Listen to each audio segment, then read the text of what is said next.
sotuv bu har bitta biznesning yuragi hisoblanadi.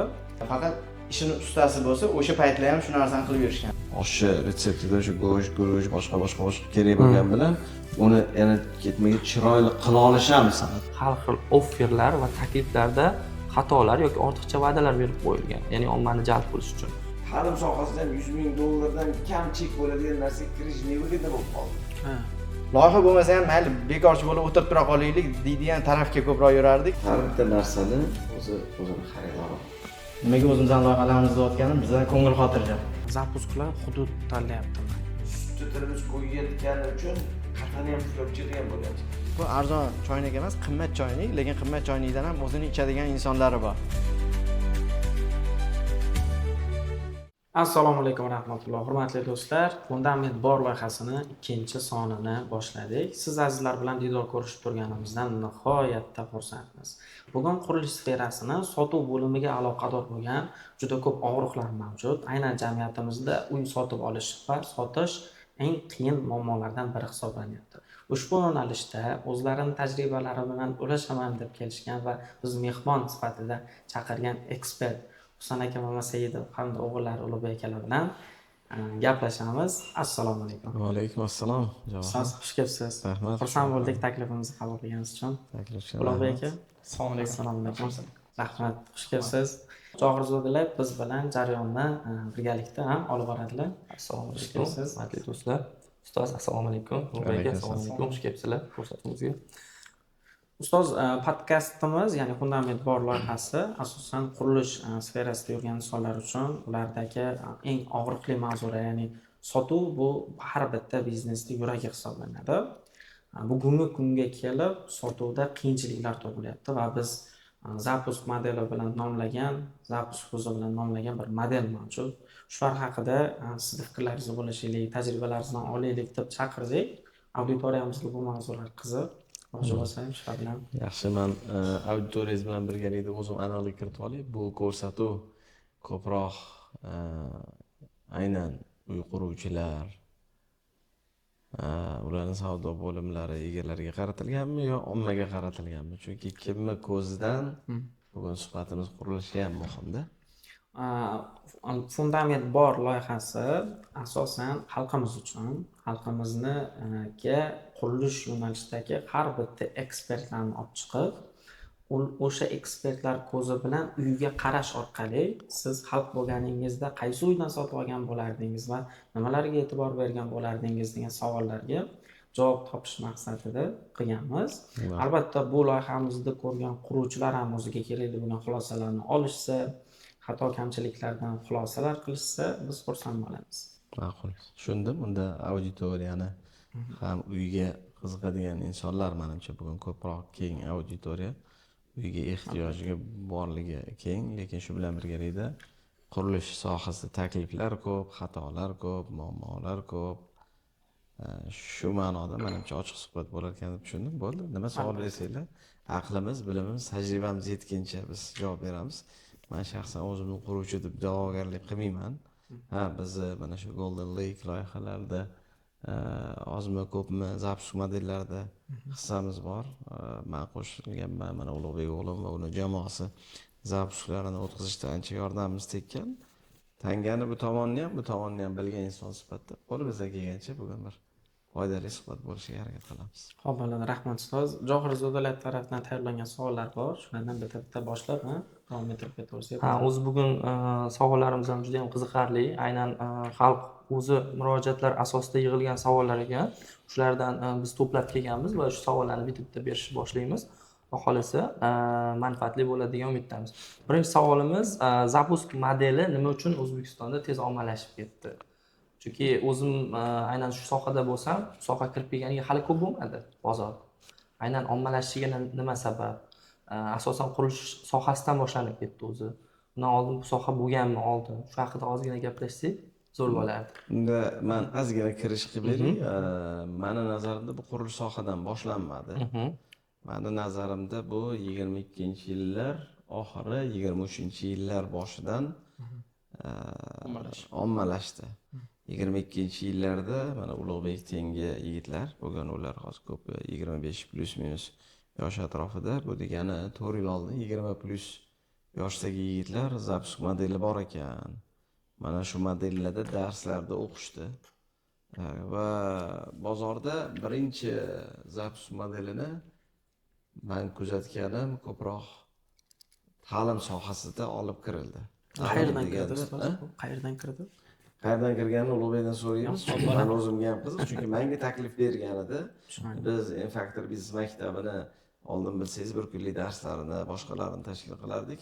Va bir kun menga keldi, aytdiki, bu o'zi Angliyada o'qib kelgan va dadada Infactorni 18-yil boshlangan modeli 22-yilgacha kelib, To'g'ri. oldin ishlagan model, mana biz 18, 19, 20, 21, 22 salkam 5 yil ishlagan model borgan sari pikiga chiqib, o'zini daromad qilishi kamaydi. Shu bilmayman, Rossiyadami, Ukrainadami, chet eldami zapusк modeli bor. Buni O'zbekistonga olib kirganlar bor. Buni maktabi bilmayman 2-3 ming dollar to'lab o'qidi. O'zi tengi yigitlar ko'p o'qidi. Menimcha bir yuzlab yigitlar o'qishdi-da. Shuni Infactorni aytaylik, hatto mana bir kunlik darslarim bo'lardi. Vaqtni pulni boshqarish bo'yicha. Mana shu darslaringizni shunga ham tiksak bo'lib ishlatsak, ko'proq odam biladi darsingiz haqida, ko'proq odam xarid qiladi. Faqat dars modelingizni bir kunlik emas, bir oylik qilsak, boshqa qilsak, uni birinchidan ko'proq odamga xotirjam tushuntirishingizga imkon bo'ladi. Ikkinchidan moddiy barakasi ham ko'proq bo'ladi. Modeli bor dedi. Men 22-yildan beri ham Ulug'bek, ham hozir bu bilan birgalikda sheriklikda ishlaydigan shogirdlarimiz, volontyor yigitlarda 22-yil bahorlardan boshlab menga zapusк qilaylik deganda, yarim yil bularni sinab, yo'q deb, ozgina skeptitsizm bilan nima qilib, shoshmasdan keyin 22-yil oktyabr yo noyabrlarda bo'pti deb bizani birinchi o'sha zapusк modelimizga 23-yil yanvardagi darsimizga start berdik. Bu bir yarim yil o'rgandi, balandpast ko'rdi, bozordagi trendlarni ko'rdi. Men hatto o'xshatish qilaman. Shunaqa bo'ldiki, bu yosh yigitlar hammasi qanaqadir optimizm bilan chiqib, bozorda hozir yoramiz degan bir valna paydo bo'ldi. Keyin hali sizga efirdan oldin o'xshatish qildim. Kulib ham qo'yardim. Aeroportda chet eldan kelsangiz taksilarda turib oladi, eshikda bir 100 tasi. Falonchi telpay maniki, qizil palto maniki, kepka maniki, nima maniki deb odamlarni olib kelib bo'lsa maniki desa, bular yigitlar, Alisher Said maniki, Hasan Mamasaid maniki, Husan Mamasaid maniki, Lazzatqa maniki degan ma'noda bozorda yosh taksistlar, ya'ni yosh o'sha zapusк ilmiga kirgan yigitlar ekspertlarni tanlash modeli. Men boraman, sen tegmagin. Men bu odamga boraman, sen tegmagin deydigan ma'nodagi bir o'xshatish ko'rdim. Endi bu qo'pol o'xshatishdir, lekin o'zimcha shunaqa o'xshatdim. Meni holatimda Ulug'bek bilan yonimizda 2-3 yil xizmat qilgan o'sha Hoji Akbar shogirdlarimiz yurganligi uchun bularni ozgina sinab ko'rib, boshqa qilib, bo'pti sinab ko'ringlar dedim. Chunki o'sha payt zapusklar arzon ishmas edi. Targetni o'ziga 10 ming dollar desa, jinni 200 dollar ham ishlatmaganman. Qanaqa 10 ming dollar target dardimda. Ya'ni bular ilmini oldi-yu, keyin 22da yaxshi qilib bergan keyslar ko'rib, mana zo'r bo'ladi deb hammasi qaysidir ekspertlar bilan nima qilgan bo'ldi. 23da meni nazarimda bir salkam 100 tasi zapusga yopishgan bo'lsa, bir 80 tasi fail bo'ldi, o'xshamadi. 20 tasi balkim yo nolga, yo plusga, bir 5 ta 10 tasi yaxshi finansiy bir rezultatga erishdi deb o'ylayman. Lekin hozir mana 2 yil, 3 yil, 4 yil o'tib, narvi bo'lib qolgan bo'lsa, bir 10 ta bardavom bo'ladigan bu sohada zapuschilar qoldi. Qolgani hammasi elandi. Chunki bu juda katta mehnat, bu juda katta xarajat va bu juda o'zini oqlamasa keyingi safar istalgan o'sha ta'lim sohasiga odam 10 ming, 20 ming, 30 ming, 50 ming dollarlab pul tikib uxlagandan keyin qo'ygan batareykam kam tinchroq yuri, o'zimning modelim yaxshi ekan deydiganingiz nima bo'ldi? Menimcha qurilishdagi zapuslar 22dan emas, bir 24-yillardan ko'zga ko'rish boshladi. Bu degani mana 22dan ta'lim sohasi, psixologiya sohasi, ta'lim soha, ya'ni infobiznesga kirgan bo'lsa, qurilish sohasida menimcha shu 24-25 yillardan trend bo'ldi. Xuddi shunaqa. Trend qildi, lekin 24-25 yillarda bo'lgan trend bunda qimmat qurilish qiladigan odamlar ya bu zapusк model arzonchilarning modeli ekan degan taassurot ham paydo bo'ldi. Arzonchilarniki deb. Ha, bu arzon uylar, haligi balkim kimdir sota olmaydiganlar qiladi, bunaqa degan stereotip bor. Yoki ikkita qovun pishib o'tsin, keyin ko'ramiz. Mana bu yildan, ya'ni 25-26-yildan o'rta segmentdagi qurilish proyektlari ham kuzatib, xatolarni, kamchiliklarni kuzatib, mana qilmaysizlar deydigan shartlar qo'yish ravishida qurilish kompaniyasi va zapusк modeldagilar ham eksperiment qildi, menimcha. Hali ham eksperiment etapida, lekin men ko'rgan eksperimentlarning ichida ham bir 10 ta zapusdan bir kamida yarmi uxlayapti. Noto'g'ri fail zapuslar deyman. Ya'ni quruvchi norozi zapuschilardan, zapuschi norozi quruvchilardan. Bu menimcha tabiiy ekan. Bu meni shaxsiy fikrim. Endi men speaker Ulug'bek zapusк modelini yo'lga qo'ygan avlodni vakili sifatida u qanaqaligini balkim uni versiyasini birga eshitdik. Bo'lmasa Ulug'bek akadan operatsion jarayonlar haqida, har bitta jarayon o'zini og'ir bekenti bo'ladi kamera ostida. Shular haqida. Shu yerda bitta tanqidiy gap ham aytib ketay. Men ijtimoiy tarmoqda o'qib qoldim Ulug'bek aka. Zapusк modeli 1 yillik daromadni bir martada yig'ishtirib olish degan bir maqola o'qib qoldim. Bu endi qayerdaligini aytmayman. Shunga ham izoh berib ketsangiz, bu to'g'rimi, noto'g'rimi zo'r bo'lardi. Chunki bu savolga ham javob topa olmay turganlar ko'p menimcha oramizda. Bundan mana ish tarixidan boshlaylik. Xo'p bo'ladi. Zo'r. Fundament bor loyihasi. Fundament bor Bu loyihasi. savolni biraz inobatga olamiz. Rahmat, birinchi o'rinda taklif uchun. Endi biz ham ilimizga yetganicha subyektiv fikrlarni ulashamiz qayerdadir. To'g'ri, noto'g'ri, endi hammani o'zi qanaqasi bor. Biz endi o'zimizdan tajribadan kelib sotilar bilan ulashaveramiz. Zapusк o'zi nima desa, hozir ancha ommalashib ketdi. Chiroyli qilib kurasan deyishyapti. Hasan aka bilan yaxshi gaplari bor. Somsani kurasan deb sotishyapti deydigan narsa. Bo'lishgani kurasan deb sotishyapti. Kurasan hozir ommalashdi.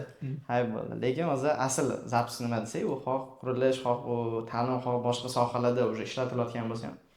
Zapusк nima desa, o'zi bu katta qanaqadir noodatiy narsa emas. Na samom деле bu marketingi, hammamiz bilgan marketingi bittagina bir qismi. Lekin zapusк o'zini ichiga nima oladi desa, u men ko'rayotgan narsam ko'proq tizimga oid narsa. Nimaga desa, zapusк hozir bittada katta jarayonni bitta joyga jamlab, o'sha jarayonlarni ham mutaxassis bilan qilishga bog'langan ko'proq narsa deb ko'rdik. Nimaga bunaqa desa, men o'zim haligacha mana zapusklarni kim qilyapti desa, o'zi ko'chada prodyuserlar, ommada aytishadi, zapusklar yo prodyuserlar deyishadi. Shunaqa. Men o'zimni haligacha to'g'risi prodyuser deb aytmayman. Men prodyuser emasman deyman, lekin to'g'ri prodyuserning sohasini qilib yuribmiz, zapusklarni qilib yuribmiz, lekin ko'proq menimcha tizimni qo'yishga men mas'ulman deyman. Tizimni deganda zapusк ham, prodyuserning ham, marketing ham yaxshi tizim bo'lsa, menimcha yaxshi ishlaydi. Endi bu nimaga deyotganimiz, zapusк nafaqat 2022 dan yo 24 dan bu oldindan marketing bor. Faqat ishini ustasi bo'lsa, o'sha paytlar ham shu narsani qilib yurishgan. Nimaga? Chunki 2000 prodyuserlarning ichida ommalashgan gaplar bor. Prodyuserlarning otasi Hasan aka deb hali ham aytishadi. Hasan Zaydov prodyuserlarni eng O'zbekistonda olib kirgan. Nimaga desa, 2017-yil tadbirkorlar, na influence marketing bo'lgan O'zbekistonda, ya'ni yuz bilan tadbirkorlar chiqishi, na marketing yoki mediani ishlatishi bo'lgan, ya'ni YouTube, Instagram, boshqa narsalarda. Va hattoki kerak bo'lsa o'sha produktni olib taqdimot qilishni ham chiroyli olib kelgan. Men endi o'zim tan olaman hali ham.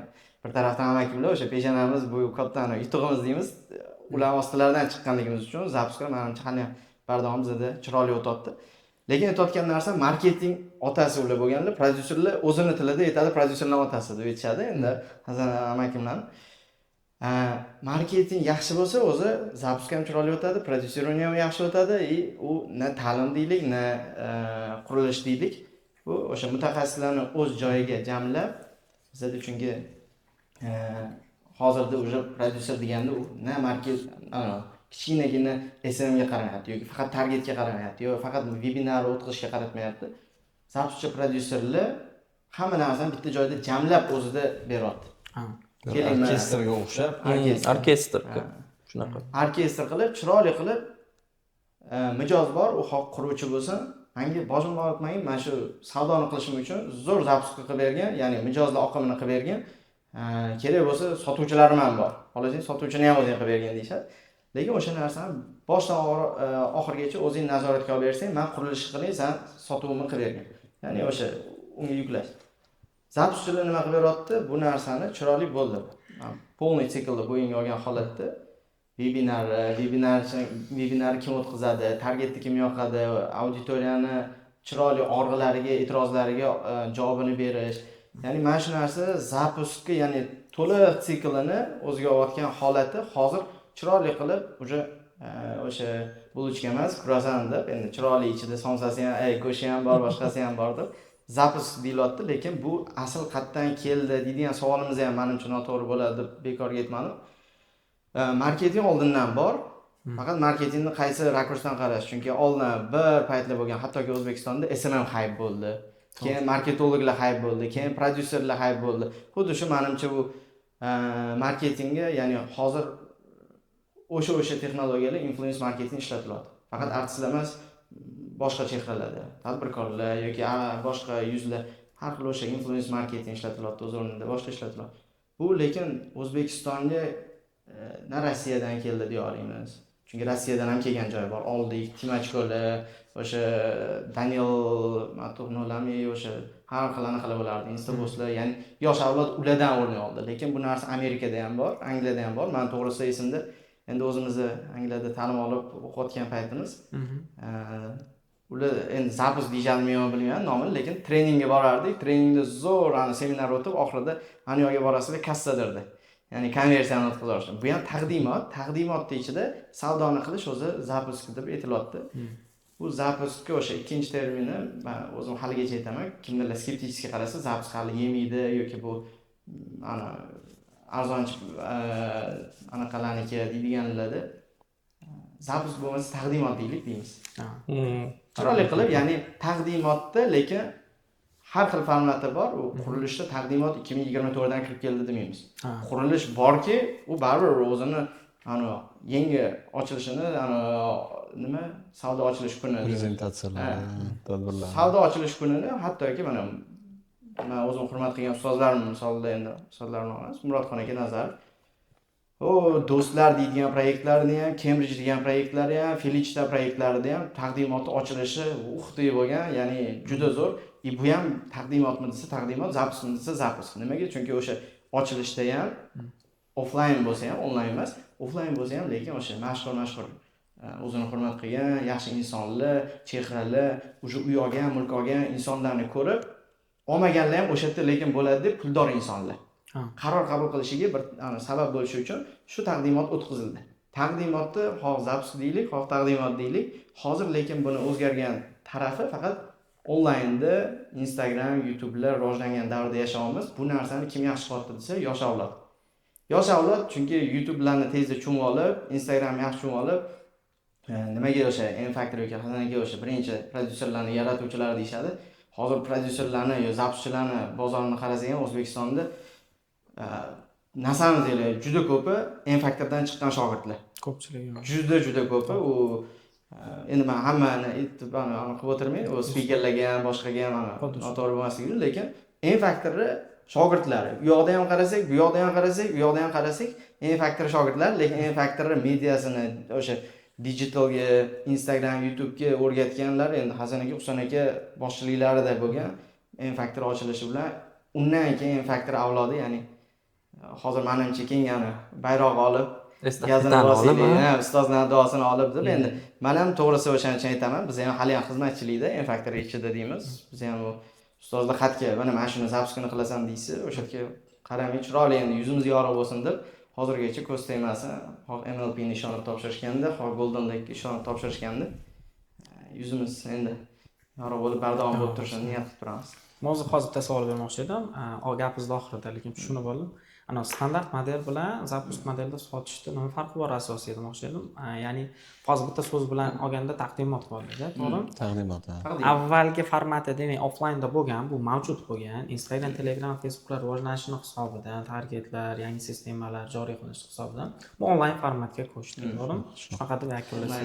Men hozir Ulug'bekning gapidan o'zimga 2-3 ta nima qildim. Haqiqatdan ham Yaxshi gaplar bo'ldi. zapus bo'lsa bir xilla ensasi Hamma har xil narsa qotib tushunadi. nimadir bo'ladi-da, chunki ko'z ochib ko'rganingiz agar zapus zo'r, yaxshi bir muvaffaqiyatli o'tgan bo'lsa, reputatsiyasi yaxshi bo'ladi. Lekin 10 ta zapusdan 5 tasi o'xshamasa, hali sutda til qo'ygan, qatiqni puflab ichadi. U xaridor bo'lsa ham, dom quruvchi bo'lsa ham, boshqa hatto spiker bo'lsa ham, qo'y deydi, sen menga yaxshilik qilaman deb uzib qo'ymagan deydi. Uning uchun Reputatsiya. o'sha ming retsepti zo'r bo'lgan bilan oshni retseptida o'sha go'sht, guruch, boshqa kerak bo'lgan bilan uni yana ketmaga chiroyli qila olish ham san'at. Tartibli qiladi. To'g'ri ketma-ketlikda zo'r oshpaz kelibsa, to'yni ham oshni o'tkazadi. Lekin mana shu retsept bo'lsa zo'r ekanman, zo'r zapus qilaman deb xato qilgan, ya'ni kerak bo'lsa spikerlarning hisobidan yo domchilar hisobidan xato qilgan zapuschilar ham bor. Yoki men aytganimni qilasan deb условияni qo'yib, buni qilasan, buni qilmaysan degan katta avlod bilan yosh avlodning ichidagi gul-guliga tushmagan holatlari ham bor. Endi u ayb sendan, ayb mendan bilamiz, lekin bu evolyutsiya. O'shaning uchun mana nimada dom temalarda ismida Murodxon Nazarov nima dom qursalar ochiq tadbirlar qilardi. Ochilish tadbiri yoki mana yangi taqdimot hozirlar, san'atkorlar kelardi, uyomoqchi bo'lganlar kelardi yoki yopiq taqdimotlar bo'lardi. Faqat o'sha moddiy imkoniyati bor insonlarni chaqirib, mana shu yangi proyekt boshlayapmiz, kimga qiziq bo'lsa, ilindik, kelinglar, olinglar degan ma'noda qilardi. Narxini hech bilmay, ertaga 100 so'm bo'ladigan narsa bugun balki 70 so'mdan bor. Olinglar deydigan ma'noda bo'lardi. Keyin lekin offlayn taqdimotlar, hatto men Centris'ni hozir binosida o'tiribmiz, Centris Towers'i birinchi offlayn taqdimoti ham esimda. Va birinchi offlayn taqdimotiga ajratilgan byudjet meni taxminim bo'yicha 100-200 ming dollar ketgan. Mana shu san'atkorlar, buni оформлениялari, kelgan insonlarga hadyalar, boshqalar, ya'ni balkim chunki katta 200 million dollarlik proyekt, bu taqdimot to'y-to'ydek bo'lsa, bu to'yda bu o'ziga yarasha. Manimcha bugun bitta onlayn zapusga ham nari borida hozir 50-100 ming dollar hech narsa bo'lmayapti.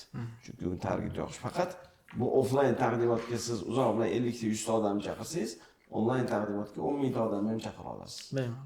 Bu texnologiya nima qiladi va quruvchiga varonka katta bo'lganligi, ya'ni varonka degani, ya'ni shu mavzuga qiziqqanlar ko'p bo'lgani yaxshi, chunki 100 tadan bittasi olsa, demak 10 ming ta kelsa 100 ta uy sotishning ehtimoli bo'ladi. Qolgan 100 ta odam ham ish olsa niyat qiladi degan narsa ketadi. O'shaning uchun bu o'ziga yarasha trend bor. Yaxshiligi 20-24-yillar orasida uylar oshdi, ko'p quruvchilarga yurib berdi. Endi 24-yildan keyin uylar oshishi oldingidek bo'lmadi. Orada esiz bo'lsa, karantindan keyin 2x ga narxi oshib ketdi. 700 dollarlik uylar hozir 1,5 2000 dollar bo'lib ketdi. Toshkent City'dagi uylar 800 dollardan boshlagan bo'lsa, hozir 3-4 ming dollar bo'lib ketdi. Hozir endi oldin zapus qilmasdan shuna katlaman qazib bitta nima qo'ysam savdo bo'ladigan davr bordi. Hozir raqobat ko'paydi, uy quruvchi ko'paydi. Endi katlaman qurib qo'ysa ham yoki bitta nima qilib qo'ysa ham birov pulni olib kelib bermaydi. Endi klientning e'tibori uchun kurash bo'lganligi uchun bu marketing instrumenti. Shu offlayn taqdimot qilasizmi, onlayn taqdimot qilasizmi? O'zim qilamanmi yoki kimgadir buyuramanmi?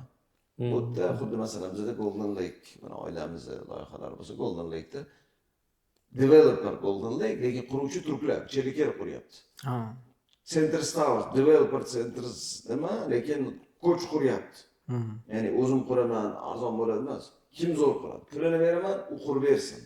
Outsourced, demak. Sotuvni kim qiladi? O'zim quramanmi, o'zim sotamanmi, o'zim. Ya'ni developer o'zi aslida tashkilot. Zapuschi ham quruvchinimi, boshqanimi sotuvini, leadini outsource qilishga yordam beruvchi ko'chga o'xshaydi. Cherikerga o'xshaydi, 12-stressga o'xshaydi deydigan narsa. O'zim quramanmi yo zo'rini olib kelaman, pulini berib, srokini, sifatini sпрос qolamanmi? Bugungi zapuschilar ham 10ta qolganmi, 20ta qolganmi, 50tami, 100ta edi, lekin pichoqqa ilinadiganini bozorda nima qilgansan? Bugungacha portfolio nima deb so'rayapti. Yaxshi domchi bo'lsa ham, yaxshi failmisa, mana hisobni o'rganmoqchimisan deydi. Oldin xachu bilan ham zo'r bo'lar ekan desa, ijara yarqiragan zo'r bo'ldi, o'xshamagani qiladi-da, tajriba bo'ldi. Bugun sen nima qilgansan? Sen ko'ch falon bo'ldi, bunga ishonaman. Mayli, 100 so'm qilib bo'lsa ham bunga to'layman. Cheliket falon obyektlarni qurgan O'zbekistonda, mayli 2 so'm bo'lsa ham shunga qurdiraman, sifati, srokini sпрос qilib talab olaman. Xuddi shunaqa zapus qilishni ilmini bilgan yosh avlod bor. Hatto bizda avvaldan tushunmaymiz, targit qanaqa, Instagram qanaqa. Haligacha men Instagramni ishlatishni bilmayman. Menimcha 200 mingdan oshiq obunachim bor, shogirdlar bor, bularni avlodlar boradi. Post qo'yishi ham boshqa ham mamlakat. Mehmon bo'lib berasizmi? Mamlakatda bering, taqqilatib olaveradi. Agar shuni zo'r qilsa, shu sizni bilimingiz shu auditoriya qadrlay keling, mana shu suhbatingizni olaylik deb qo'yib ishlatsa, ras buni shuni ko'ra oldimi? Andar ursin. Faqat bularni ham, ya'ni bu avlodni ham zapus tashkil beradigan avlodda ham o'zining manfaati bor. Bu ham kasb, bu ham hunar. Borib kimgadir targit qilganiga pul beramiz, kimdir syomka qilganiga pul bergandek, kimgadir montaj qilganiga pul bergandek, bular shuni ilmini o'rganib, bozorda quruvchilarni psixologiyasi tushirib, o'zim qilaman desa, o'zi xato qiladi. Bugun aytaylik, qaysidir domchi xalqqa 2 yilda uy va'da qilyapti, u qoyillat domni qursini hozir zapus ilmini o'rganish uchun 1-2 yil umri ketdi. Lekin bugungacha mana kamida 12 ta zapus o'tkazishdi. 10 tasi bizni mana shu darslarimiz Infactories maktabida 10 tasi 22-yil oxiridan boshlab 10 ta zapus, bu har bittasiga 30-40 ming dollarlar byudjet targetda o'ziga. Ya'ni bugungacha salkam $500,000 byudjet faqat targetga yoqishgan. Va undan keyingina ikkitagina mana hozir Golden Lake misolida qurilish proyektida zapus o'tkazildi. Bu Golden Lake misolini oladigan bo'lsak, bozorda hatto bu ukamiz, jiyanlarimiz bo'lsa ham zapus qilayotsa, yo zapus arzonchi domchilar qiladi. Sota olmaydiganlar qiladi. Zapus negativ narsa bilan nima bor degan stereotip paydo bo'ldi. Va sota olmagan odam zapusga kiradigan stereotip paydo bo'ldi. Ya'ni domini sota olmagan. Keyin tushundiki, yo'q, bu instrument o'zining borligini dalolat qilish yomon narsa emas. Yomon narsa emas. Bu ijtimoiy tarmoq kengroq ommaga e'lon qilish. Kamroq energiyangiz bilan fokusni bir joyga qo'yib, chiroyli tashkil qilasiz. To'y tashkil qilsak, bugun organizator bormi? San'atkori ham gaplashib beradi, to'yxonani ham gaplashib beradi, oshpazni ham, karnaychini ham, boshqasini ham, raqqosalarni ham, butun hamma stol ustida gaplashadigandek, bugun mana shu sohada bozor bor. Bu bozor tugadimi? Yo'q, bu bozor menimcha boshlanishi. Bu nafaqat ta'lim sohasida, nafaqat qurilish sohasida, hozir gaplashdik, universitetlarda ham hatto ehtiyoj bor. Hozir mana yoz atrofida turibmiz. O'zbekistonda bilmayman, 100 ga yaqin universitet bo'lsa, hammasi pulni bekor qilmaydi. Biz bor deb o'zini eslatmasa, kimni ko'zida bo'lsa, kontakt. Talaba, ota-ona o'shani tanlashi mumkin. Demak, ularda ham ehtiyoj bor. Chunki bu baribir bozor, auditoriya e'tibor uchun kurash. Endi uni rektor qiladimi, yo rektor ishxonasiga o'sha qaysi xodim qiladimi yoki professional shuni ilmini biladigan odamni qiladimi degan ma'noda hatto bunga ko'p maslahatga chiqadi. Lekin buni ham zo'r qila oladigan hamma obyekt qilolmaydi. Xuddi ko'chada ham biz xizmatchimiz. Biz manaqa ob'yomdan kichigiga kira olmaymiz deydi. Zapus temasida ham ta'lim sohasida ham $100,000 kam chek bo'ladigan narsaga kirish nevigida bo'lib qoldi. Yoki qurilish sohasida ham aytaylik, bilmayman, hech bo'lmaganda $1 million, $2 million, $5 million, $10 million savdo bo'lsagina ularning uslugasiga qanchadir to'lasa, ular ham buni ham baraka topadigan narsa borligini bildi. Lekin men hozir ko'zim tushdi, menimcha keyingi savollarni o'qimiz. Zo'r bo'ladi deb yaxshi niyatda domchi bilan zapuschilar birga boshlab, keyin qulayotgan holatlar ko'p. Tortishib qolayotgan. Yo'q. Bir-biridan xafa bo'lgan holatlar ko'p. Fail bo'ladi. Norozi bo'lganlar ko'p. Sen bunaqa qilding, keyin domchi uni nima qilgan, bu buni o'zi aybdor degan bunaqa holatlarni biz ichidan ko'rib, kuzatib bilganligimiz uchun, bu oilamizni nimasi? Ana shu bu bozorda bo'layotgan xatolarni qilmagan. Hatto bizni o'zimiz darslarda ham mana qilmaylaring, nima qilmaylaring. Chunki ko'p zapuschi yigitlar sotaman deb ko'p narsani va'da qiladi-da. Ko'p narsa va'da qilmaydi kerak. Na ta'lim sohasida, na domda, qo'lingdan keladigan narsani va'da qilib, biza yosh katta avlod bilan ozgina farzandimiz bo'lgani uchun, yonidagi komanda shogirdlarimiz bo'lgani uchun qo'liga urib, ha, sen tarkibni bilasan, lekin klientga noto'g'ri yolg'on va'da bo'lmasin. Klientni kutuvini noto'g'ri qilmaylar deb hayotiy tajriba bilan mana bu hard skills bilan soft skillsni birlashtirib, ya'ni hayotiy tajriba bilan bularni yangi bilimini birlashtirganda barakali bo'layotgan holatlarni bilamiz. Ichida nima xatolar o'tgan, qancha xato xarajatlar bo'lgan, biz uni rosa ichidan turib bilamiz. Chunki bitta zapis qilib 50 ming, 100 ming dollar yo'qotganlar qancha, 12 zapis qilib har safar keyingi safar mana bu xatoni qilishimiz kerak emas ekan. Keyingi safar mana bu xatoni qilishimiz kerak emas ekan. Klientlar, mijozlar hatto hate nima juda nuqta virgulgacha e'tibor bo'lib, kommunikatsiyada ham, tashkiliy masalada ham ehtiyot bo'linglar deydigan tajriba yig'ilib kelyapti. Menimcha bu nafaqat bizda bozorda shu narsa shakllanyapti, bu yaxshi trend. Zo'r, yuqorida aytib o'tdingiz ustoz, mijozlar ishonch haqida gapirdingiz va ko'p va'da berib qo'yilish holatlari bor dedingiz. O'zi keyingi savolimiz aynan shu bo'yicha edi. Ya'ni zapuskdagi Ulug'bek aka, mana hiylalar, yolg'onlar, ya'ni sizlar buni ichidasizlar, har xil offerlar va takliflarda xatolar yoki ortiqcha va'dalar berib qo'yilgan, ya'ni ommani jalb qilish uchun.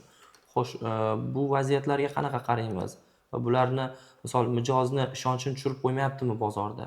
Shu haqida gaplashsak, o'zi shunga o'tayotgandik. Savol ham aynan shunga mos ekan. Endi Ulug'bek san aytdingki, men qo'shimcha qilib beraman. Endi ruxsatinglar bilan men zapis so'zini endi ommaga sal osonroq bo'lish uchun taqdimot deb ketiraman. Ruxsatinglar bilan. Taqdimotlarda yolg'onlar va hiylalar bormi desa, o'sha boya aytganimdek, taqdimot bu marketingning bittagina qismi, marketingni hamma o'zini qo'lida qanaqa ishlatish. Ya'ni marketing o'zi endi aslida hamma bilsa ham kerak-ku, navbatdagi eslatma sifatida bu savdoni kuchaytirish uchun ishlatiladigan endi vosita. Savdo bo'lish uchun marketing kerak, ya'ni o'sha ommaga yetkaziladigan. Lekin ommaga qanaqa yetkazilishi bu endi hammani menimcha birinchi o'rinda asoschini o'zini qadriyatiga bog'liq bo'ladi. U korxona bo'ladimi, u boshqa bo'ladimi? Nimaga? Chunki endi odatda asoschi o'zi to'g'ri gapli, to'g'ri so'zli bo'lsa, ya'ni jamoasi ham menimcha o'shanga qarab yuradi. Buni men endi nimaga aytayotganim, biz o'zimizda ko'p loyihalarda birovlarnikida, ko'chanikida olmaganmiz, olmaymiz ham. Nimaga?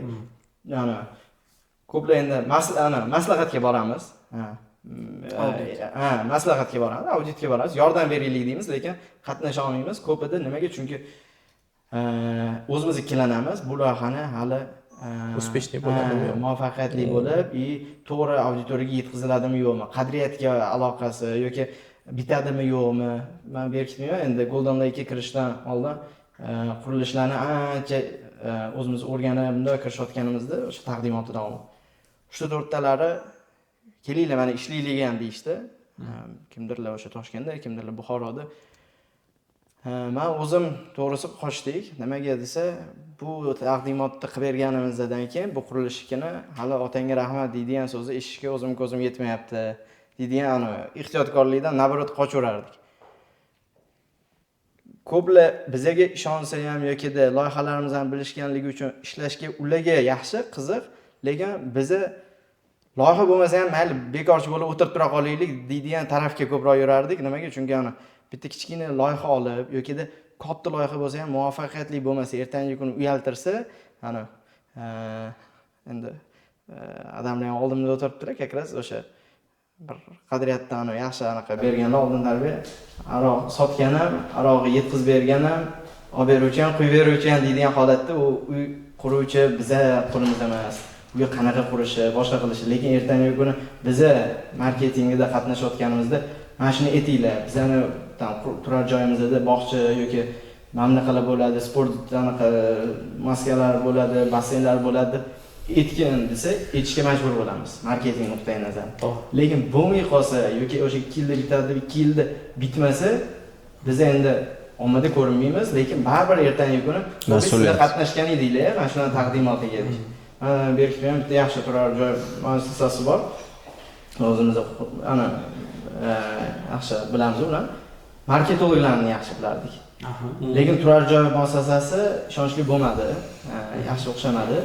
lekin marketologi men hali ham o'sha ko'rishganda auditoriya qanaqa qilyapti deb haligacha so'rab turaman. Nimaga? Chunki bular sotishga men mas'ul bo'lishgan. Endi buni men nimaga tortganim, yolg'onlar bormi, hiylalar bormi desa, marketing u korxonaning o'ziga, biznes egasiga menimcha birinchi o'rinda bog'liq. Nimaga o'zimizdan loyihalarimizni qilayotganim bizdan ko'ngil xotirjam.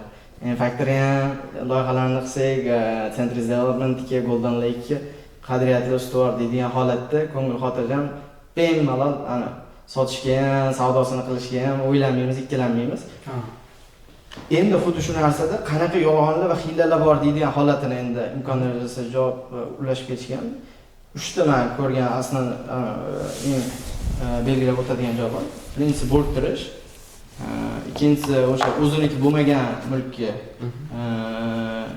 ko'rsatib ketish, uchinchisi katta kutuvlar qilish. Har bittasiga to'xtatib bera olasizmi? Chunki xalq eshitganda misol Zagreb mavzusi ko'pchilik Telegram kanaliga kiryapti, kuzatyapti-da. O'sha taqdimotni kuzatib o'tirayotgan insonlar ham bor, taqdimotdan keyin ko'radiganlar bor. Har bittasiga detalni to'xtab bersangiz. Endi bo'rttirish deydigan holatni men misol tariqasida ushlashib ketmoqchiman. Ana xillarda uyda nimasini o'tirsa bo'ladi? Oddiy masalan material ishlatsa ham odatda eng zo'r materiallar bizda deydigan, endi men oddiy tilda aytib ketmoqchiman, sifat darajasida. Yokida eng ishladigan ommalashgan O'zbekistonda bittagina shunaqa turar joy majmuasi. Yoki nomeradi. Bittagina bizda masalan hozir уже hamma yoqda aytaylik bor-ku, endi bu oddiy misol tariqasida yer osti yo'llari. Yer osti yo'llari уже bittagina odam turar joyda emas, уже hamma bir-biridan olyapti, ya'ni o'zini hurmat qilgan muassasa. Penthouse shunga o'xshagan. Endi ya'ni bo'rttirish birovlarda yo'q, bizda bor deydigan narsa ham hattoki odatda endi materiallarda bo'ladimi, jihozlarda bo'ladimi, qaysidir sharoitda. Ikkinchisi o'ziniki bo'lmagan mulk dedik. Odatda o'zi umumiy territoriya, rayonga tegishli bog'cha bo'lar, boshqa bo'lar, qurilayotgan bo'lsa ham biza Shu proyekt ichida deydigan holatda endi biz o'zimiz ham ko'p qilayotganligimiz. Bu nimaga? Bu yomon emas, ya'ni men o'zim xulosa qila olmayman. Men o'zim subyektiv ko'rayotgan tarafim, lekin bu odatda marketingda o'ziniki bo'lmasdan mana shu yerda kelganda olinglar suvdan o'zimizga chiqargan yoki o'zimni mulkimdek tasavvur qila olmayman. O'zimniki bo'lmagandan keyin. Xuddi shunaqa bog'cha ham, maktab ham endi bir xillarda eshityapmiz. Shu territoriyada bo'lsa, shu territoriyaniki desin, lekin yo bizani obyektimizga tegishli bog'cha ham bor, maktab ham yonimizda yoki yaqin boshqa masjid bor, bozor bor, bu yaxshi. shunaqa. Lekin mani bog'cham, proyekt ichiga kiradi. Proyektni ichiga kiradi deydigan so'zini o'zi odatda kompleks qurayotgan ekan deydigan fikr bildirish uchun berishadi. Masalan, Ochiqoydan bir ikki muassasalar bor, yaxshi turar joy majmualari bor. Sport saroyini qilyapti o'zi qiladi, o'zi boshqa qiladi, o'shanga o'xshaydi. Katta kutuvlar, endi katta va'dalar deyotgan joyimiz, ayniqsa bu endi muddatga tegishli. Menimcha 3 yilda bitadigan narsani ham 2 yilda yokida o'sha hali turar joy majmuasini endi egalari bo'lmagan odamlarni ham endi yo investorlar deyishadi, yo olganlar deyishadi. O'sha taraflari ham nimaga endi sotuvni tezlashtirish uchun menimcha savdoga bir yaxshi ta'sir ko'rsatadi deb ishlatishadi. Men nomini aytmayman, bitta taqdimot ko'rdim. Oylik to'lovlarda, oyiga 2,5-3 million so'mdan to'laysiz deb kirib borishdi, hamma mijozlar. Taqdimotda o'tirishdi 2 soatlik. Taqdimotda boshqa narsa bo'lib chiqdi-da u. Umuman uni shartlari bor ekan. Boshlanishda keyin ko'proq to'lov qilish kerak ekan. O'shandagina misol 1,5 million so'm, 1 million 900 ming so'mdan to'g'ri kelgan joyi bor ekan. Auditoriyani aldash yoki kvadrati juda kichkina bo'lgan o'sha anaqa uylar shunaqa qilingan. Не договаривать просто. Ya'ni har bitta narsani o'zini xaridori bor. Har bitta narsani, arzon narsani ham, qimmat narsani ham xaridor bor. To'g'ri pozitsiyaner qilish deydi marketing tilida. Masalan, kimdir haqiqatan men arzon segmentga kirganman. Hamma ham bugun Toshkent sharoitida 1,5-2 ming dollar uy ololmaydi. Bizning uylarimiz aytaylik 700 dollardan. 700 danmi? Shunga mos qo'shgan. Lekin bir xil joylarda men bilaman 24 oyda kadastrga olasan deb 48 oy 60 oyga joyini sotyapti-da, ya'ni bo'lib to'lashga. Moliyachi sifatida shubhalanamanda shu 24 oyda kadastr berishiga. Chunki domchi agar pulni xaridorni pulga baribir to'yadagi ishonib to'y boshlayotgan bo'lsa, 48 oyga sotayotgan bo'lsa, 24 oyda berishiga men juda shubhalanaman. Buni o'zi tajribali moliyachi sifatida tijoratlarimizda risklarni bilganligim uchun men qanaqa yetkazib berar ekan degan bilmayman. Lekin 24 oyda beramiz. O'shaning uchun o'zi farqi yo'q. Menimcha bu nafaqat zapusda. Klientni bozorda aldasangiz ham ikkinchi marta kelmaydi-da.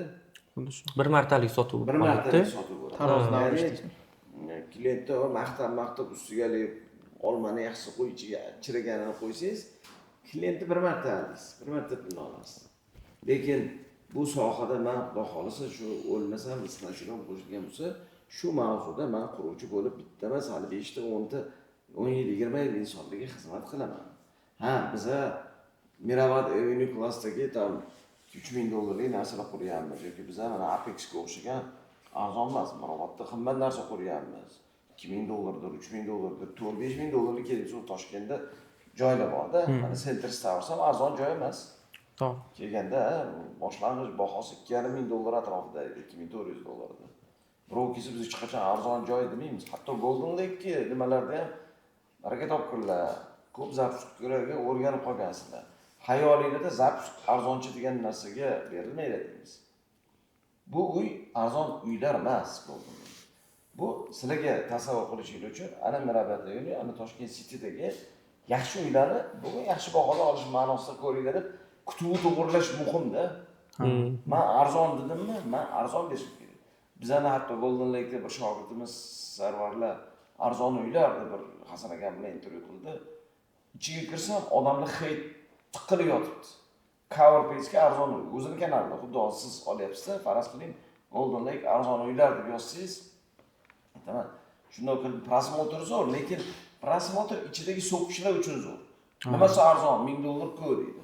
Haqiqatan ham, chunki arzon uy odamlarning miyasida balkim 4 million, 5 million, 6 million so'm kvadratli uy arzon. Lekin $1000 uy arzon emas-da odamlar.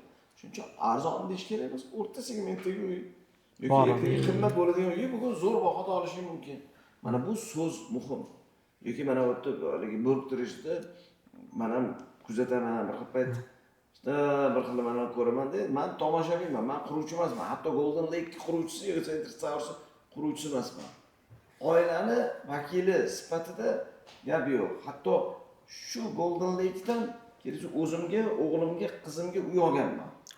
Va xaridorning ko'zidan qarovchi sifatida 3 oy o'rganganman. Bo'ldi, 3 oy oldim. Kimga bu qiziq bo'lsa, men ustoz sifatida nimani ko'rdimni aytish kerak. Kimga bu qiziq? Masalan, BYD olmoqchimisiz? BYD chempionmi? Bu BYD chempionni siz Matiz bilan solishtirmaysiz. Arzon mashinalar deya olmaysiz.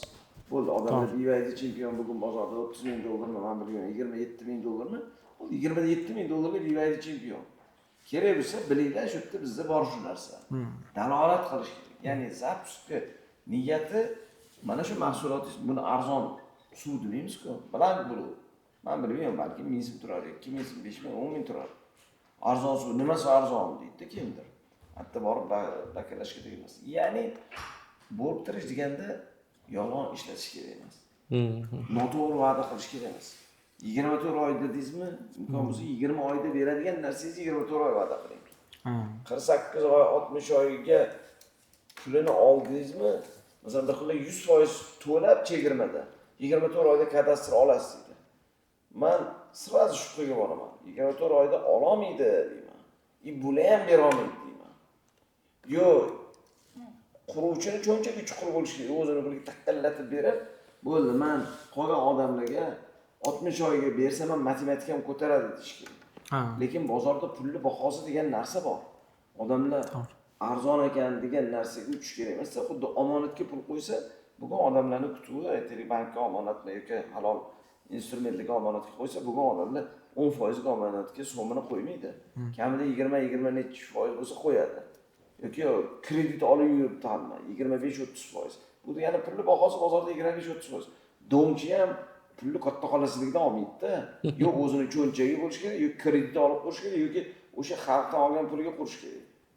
Arras xalqdan oladigan puliga aytaylik 10 million dollarlik uyni nima qilyapti? 10 million dollar 2 yilda olsa, vaqtida sanab olib, vaqtida qursa zo'r. Lekin vaqtida 10 million dollarni 2 yilda kechirasiz, 5 yilga bo'lgan bo'lsa 2 milliondan 4 million olsa-yu, lekin 10 million dollarga shu proyekt bo'lsa, u qolgan 6 millionni yoki borganda yana 4 millionni qattandir olish kerak. 4 million dollarni pulli bahosi bor. Yo investor aytadi, menga qancha pul keladi deydi. Yo bankdan olsa, bank qancha pul keladi deydi. U ustidagi foydasi to'g'ri qancha uzoq qursa, dom shuncha qimmatga aylanaveradi. Chunki xodimlarning oyligi, boshqa xarajatlar bor. Mana bu protsesslarni menimcha omma tushunmaydi. Moliyachi sifatida men bir domchilar bilan gaplashdim. Aka, finansingiz bormi? Zo'r finjingiz bormi desa, yo'q deydi. Hayolida menga deydi shu kvartira 600 dollarga tushadi, 1000 dollarga sotyapman deydi. 400 dollar foydam bor. 400 dollar foydam bor. Bu qolganlar necha oyga beryapti? 24 oy, biz 36 oyga beramiz deydi. Qolganlar 36 oy berayotgan ekan, sota olmaymiz desa, bo'pti necha oy qilsak. O'sha bahona 48 oyga bo'ldimi? Bu degani xaridordan o'sha pul 24 oyda emas 48 oyda keladi. Men o'zim qisqa qilmasa taqdimot qilganlik uchun men faktor yonidan dov bo'lganman. Bir qavatini o'zim, Hasan akam, bolalarim bir etajni qarindosh urug'larni 12 ta kvartirani sotib olganmiz. 2 yilda va'da. 23-yil oxirida olganmiz, 23, 24, 25, 25 oxirida kadastr bo'ladi degan. Mana 26 ning yarmi ham tugayapti. Bu yil ham bera olmaydi, keyingi yil ham bera olmaydi. Nimaga? Chunki hozir borsiz 48 oyga bo'lib sotyapti o'sha. Qanaqasiga beradi? Odamlarimiz hayot maktabi o'rgatyapti. Sutni tilimiz qo'yayotgani uchun qatini ham pul o'chadigan bo'lyapmiz. Qaysi dom ishonchli, qaysi dom ishonchsizligini ham bilib bo'lmaydigan bo'ldi. Va puli bor auditoriya 200 dollar qimmat bo'lsa ham tinchgina shu reputatsiyasi bor, brendi bor kompaniyadan ola qolay deydi. Egasi kim ekan deydi. Zapusni o'zi qilyaptimi yo qaysidir layner bilan bloger yo qaysidir artist kelib chiqib beryaptimi deydi. Bu chunki ertaga men kimni bo'laman deydi. Artistga borsa, aka men 5000 dollar pulimni olganman, gapirib berganman. Reklama qilaman. Aktyorga aytsa, aka deydi, siz tirikchiligimiz shu. Siz ham 3000 dollar bering, siz ham produktingizni maqtab beraman deydi-da.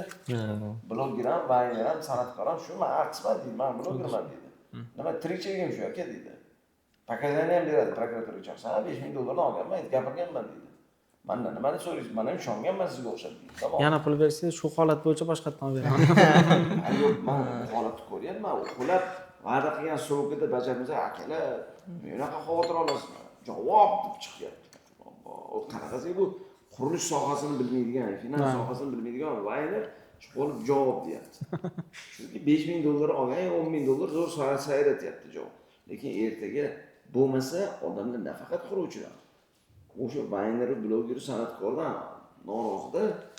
Lekin muammo o'sha domning orqasida egasi kim? 90% quruvchining egasi kimligini bilmaymiz-ku. Muammo shu yerda kim egasi? Mabodo uxlasa suralda kimdir direktor go'sh bo'lib, haligi kunuzlarda ko'ryapmiz, men bu yerda nayomni xodimman deydi. Biz ham jam o'zi arizasini yozib ishdan ketaveradi. Ya'ni risk bor. O'xshasa berdi Xudo. O'xshagan davr o'tib bo'ldi. 20-24-yil bozor hammaga o'ynab berdi. Quruvchilarga ham o'ynab berdi. Dom olganlarga ham o'ynab berdi. Hozir holat ozgina nimaroq. Hozir birinchidan 5 yilda usti til qo'ygan massa aholi paydo bo'ldi. 2 yil va'da qilib 5 yilda ham uyni olmayotganlar qancha. Muammoli uylar qancha, 10 etajga ruxsat bor, 25 etaj qurganlar qancha, 6 etajga ruxsat olib 18 etaj qurganlar qancha. Hujjat bo'lmagandan keyin kelib yasholmaydi. Kadastr ololmaydi. Kadastr olmagandan keyin na suv, na gaz, na svet hech narsasiga sho'tchik ham qo'yib bermaydi-da. Bu evolyutsiya, bundan o'tish kerak. Shuning uchun bu yerda hiyla nima deganda artist bor, aka kadastringiz, bir narsangiz bormi deb so'ramaydi. Layner bloger ham tushunmaydi nimani so'rash kerak.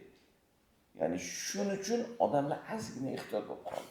O'sha bo'rqtirish deganda, yolg'on gapirish deganda men javob kim gapiraver deydi-da. Xuddi shu. Men egasi bilan gaplashdim. Javob dedi deydi-da. 10 ming dollar olgandan keyin gapiraveradi. Если что, yelkani qisib turadi. Shunaqa nyuanslari bor. Ha. Ustoz, yana bitta savol. Zapusklar hudud tanlayaptimi? Ya'ni hozirgi kunda men Toshkent shahrida ketyapti ko'p jarayonlar, sotuvlar, mana shunaqa taqdimotlar. Toshkent viloyatida, Samarqandda, Vodiyda bo'lib turgan holatlar ham mavjud.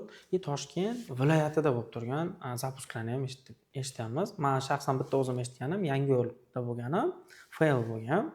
Ya'ni odamlarda shu jarayonni zapusk jamoasi bilan zapusk jarayonini amalga oshirayotgan quruvchi tomonidan kelishuvlar, undagi kutuvlar, shu masalalar bo'yicha ozgina to'xtalsak. Buni menimcha Ulug'bek ko'proq o'rgangan. Ulug'bek sen aytsangiz, men keyin balki o'zimning fikrlarimni qo'shimsam bo'ladi. Chunki haqiqatan ham zapusk instrumenti istalgan respublikaning istalgan chekkasida ishlash mumkin. Texnik o'zini nimalari bor uni. Ya'ni bu Samarqandda bo'lyaptimi, target Samarqandga yoqadimi, butun respublikaga yoqadimi degan boshqa masalalar bor. Buni bekendini u yaxshi biladi. Endi men ko'rayotganim o'zi taqdimot o'sha aytganimizdek bu bitta hududdami, qancha regionni yo qanchalik o'sha qaysi segmentga yurishi. Menimcha birinchi o'rinda obyektga bog'laydigan bo'lsak, men real case'ga bog'lamoqchiman. Sizlar bilan o'sha Golden Lake misolda oladigan bo'lsak, Golden Lake o'zi Mirobod hududida joylashgan. Mirobodni o'zining auditoriyasi faqat oladimi deydigan savolga hattoki bunday real qarasak, men ko'rayotganim faqat Mirobod emas. Ayniqsa Golden Lake bo'lganligi uchun ham Miroboddagilarni o'zi olmaydi. Golden Lake chunki men ochiq oydan aytaman, boya o'sha o'zimni odamlar ham aytganlaridek, Golden Lake o'sha hududdagi ochiq oydan eng qimmatli maskanlardan biri. Bu degani Bu auditoriya olmaydi degan. yo'q, olmaydi emas, olishi ham mumkin, lekin faqat ularga chegaralanib qolishimiz noto'g'ri bo'ladi. Nimaga? Chunki endi ochiq oyda bu qimmatroq degani bu yomon emas, bu naborot yaxshi nima UTP, unikalniy tovarniy produkt desak, limondan limonad deydigan holat, bu arzon choynak emas, qimmat choynak, lekin qimmat choynakdan ham o'zini ichadigan insonlari bor. Yaxshi restoranda o'zini hurmat qilib o'tiradigan. Segmentni sotib olish kerak. Lekin segment bu faqat agar o'sha hududni o'zidan olsak, katta ehtimol bilan u yoqdagi hamma ham o'ziga endi ravo ko'rishi mumkinmi? Imkon bormi, yo'qmi, sharoit har xil. Endi men aytayotganim, lekin hattoki bilamizki, bir yaxshi restoran bo'lsa, shahar chetiga bo'lsa ham qadrlab boramiz. Xuddi shunaqa aytayotganim, u yaxshi maskanni kerak bo'lsa nafaqat Toshkent viloyati, Toshkent shahari, boshqa viloyatlardan ham qancha kelib insonlar olyapti. Va nafaqat o'sha regionlardan yoki viloyatlardan deymiz, kerak bo'lsa qo'shni davlatlardan ham kelyapti.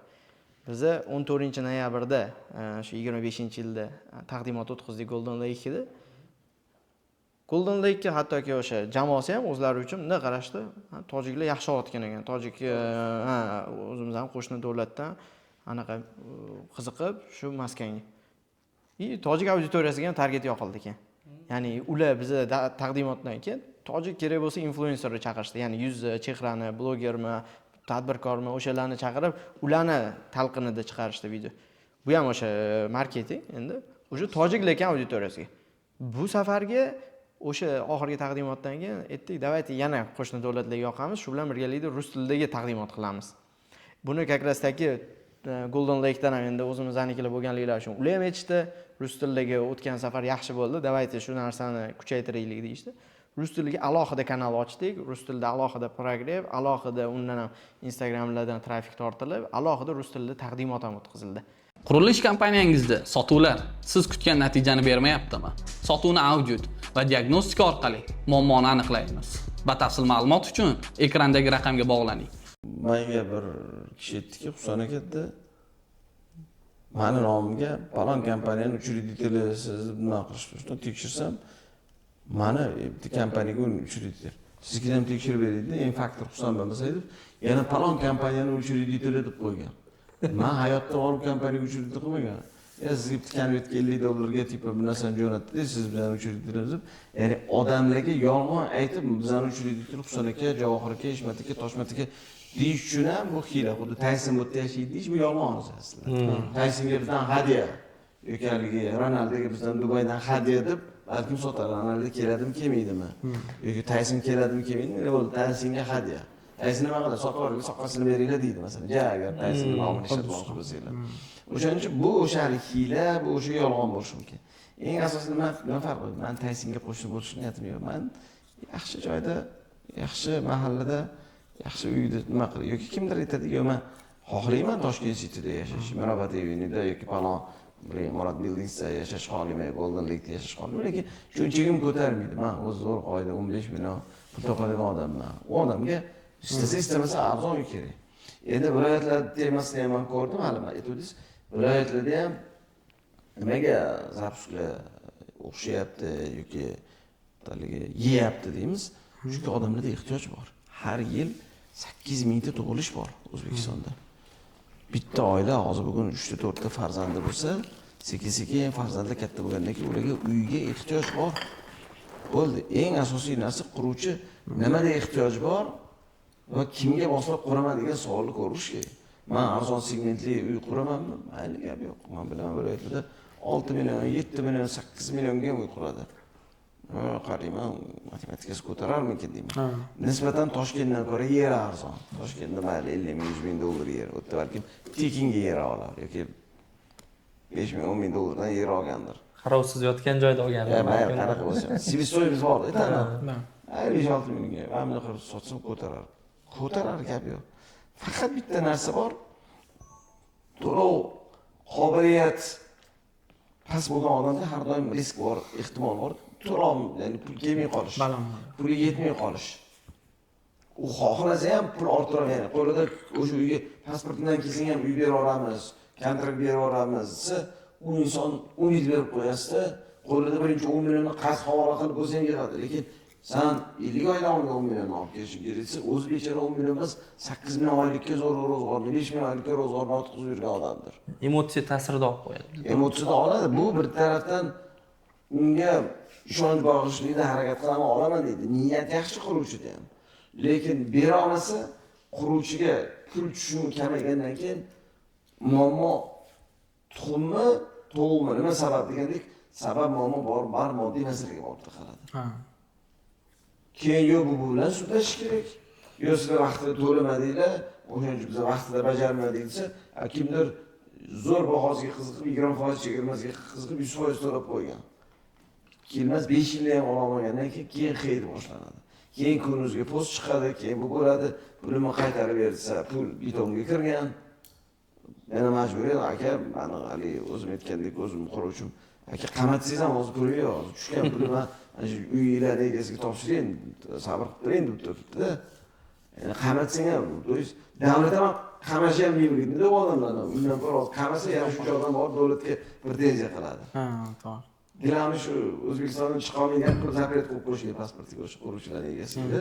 Agar raz shubha paydo bo'lsa, endi unaqa desa ham bo'lmaydi. Ya'ni dilami quryaptimi yo'qmi degan savolni o'ylaymanki, buni eng tagidagi risk, ya'ni risk katta, risk quruvchiga, risk oluvchiga finansiy masalaga borib taqaladi. Moddiy moliyaviy masalaga borib taqaladi. Moliyani to'g'ri boshqarish. Agar u o'sha to'yanaga ishonib uy boshqarayotgan bo'lsa, to'yana kelmay qolsa, uxlaydi-da, kreditga kirish kerak. Kredit pulni bahosi uy narxini oshiradi. Keyin ma'mul va'da qilgan odam bunisini ham o'tib tursin, suvini bersa ham katta gap bo'lib qoladi. Emas, jeligi menga quyib bera qoling deydi. Sen menga ma'mul va'da qilding desa, to'g'ri shuni suv ichishingga rozi bo'lgan deydi. Shuni beryapman-ku, bu yoqqa qolsan. Chunki pulni bahosi qimmat. U o'ylovdi, mana bunaqa bo'ladi, o'shaning uchun narx arzon qiladi. Lekin amalda pul kelmadi, arzon va'da qilgan uchun pul yo'q. Va'da qilgan liftini ham, va'da qilgan pulini ham, bu narsani ham qo'ya olmaydi, pul yetmagandan keyin. Etajlarni ko'paytiradi. Etajni ko'paytiradi, boshqalarni ko'paytiradi. O'tda yana hujjat bilan qonuniy muammolar paydo bo'ladi. Shuning uchun davlat sekin buni nazoratga olyaptiki, deydi. Qonunlar, uylarni eskarov tizimi, boshqasi, ya'ni oluvchini riskini kamaytirish uchun eskarov tizimi qo'yadi. Eskarov tizimi uy bahosini narxini oshiradi, boshqa iloji yo'q. Arzonlashtirmaydi.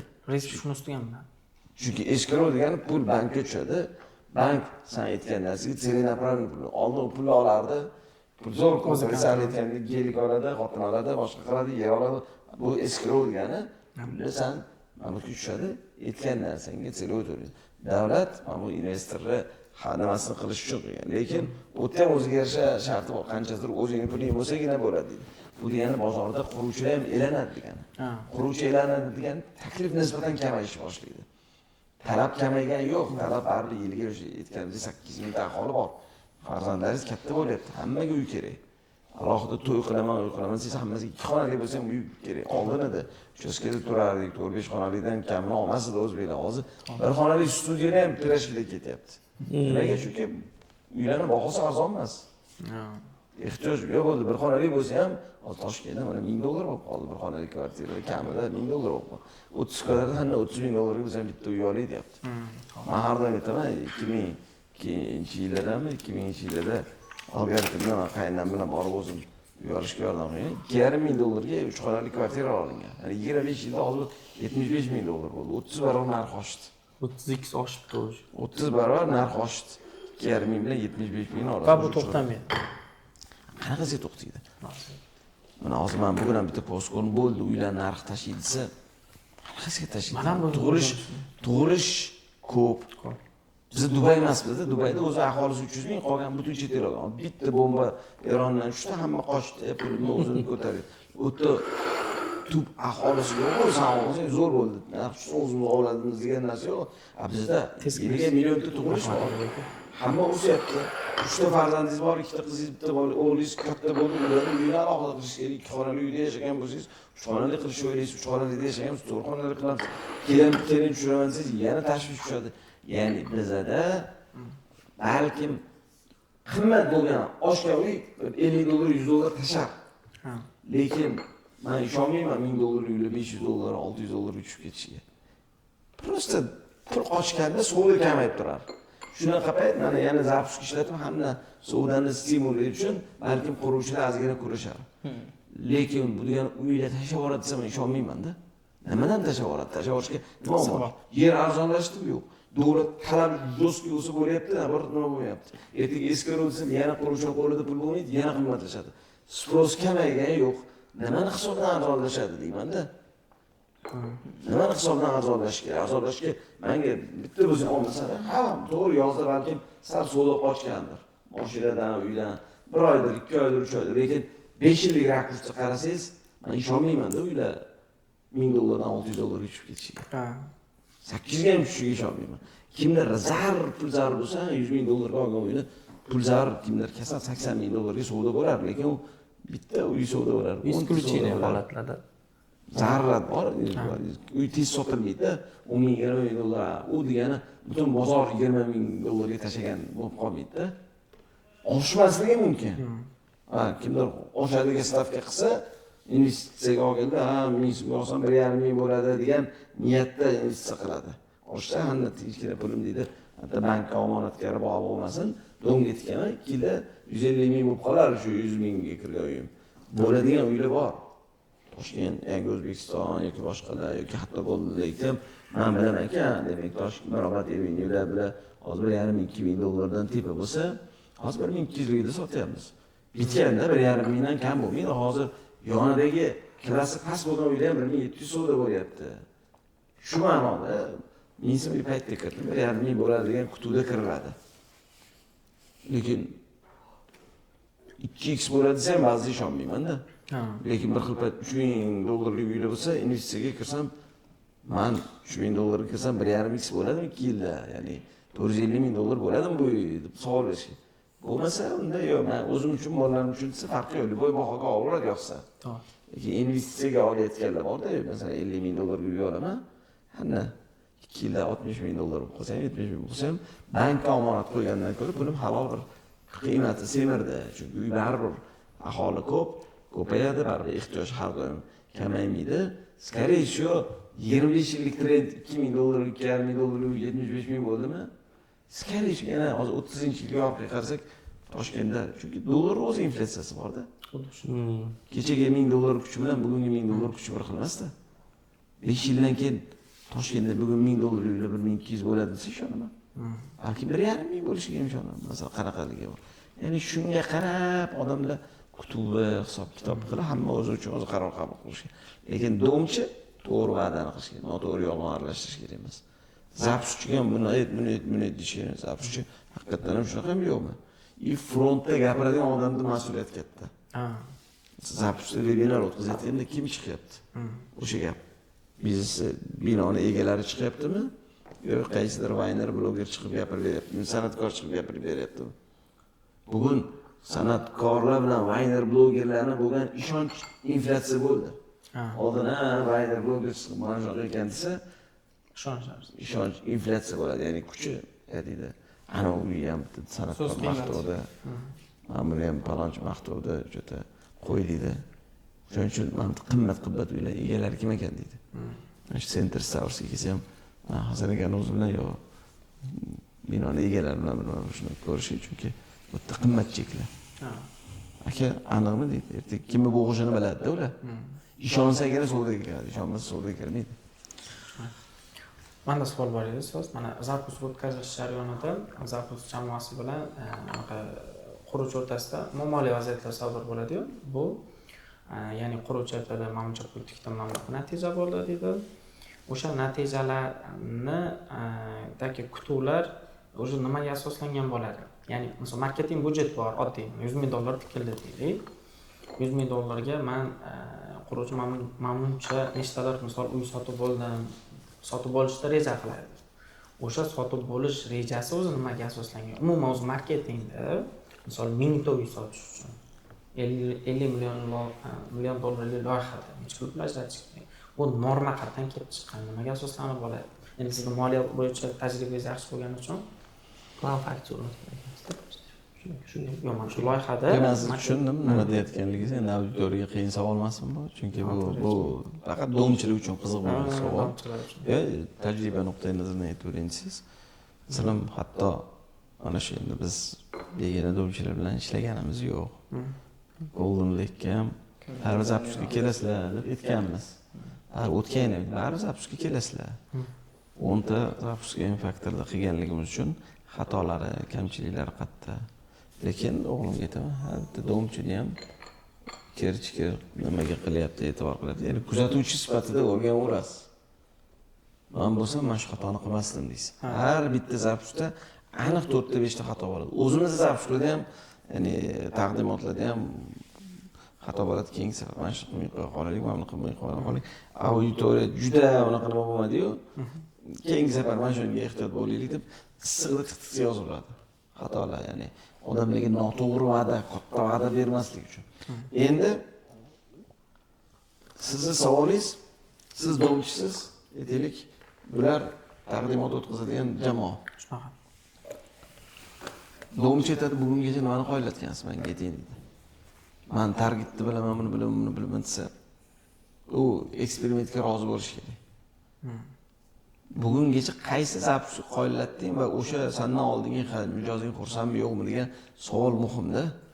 Boshida yo'q edi bozorda. Kim peshonasi yarq qilsa, o'xshab qolsa, xuddi haligi 4 ta taksi birlashib ham domkorga o'xshab ketgan holatlar bo'lgan-ku vaqtida.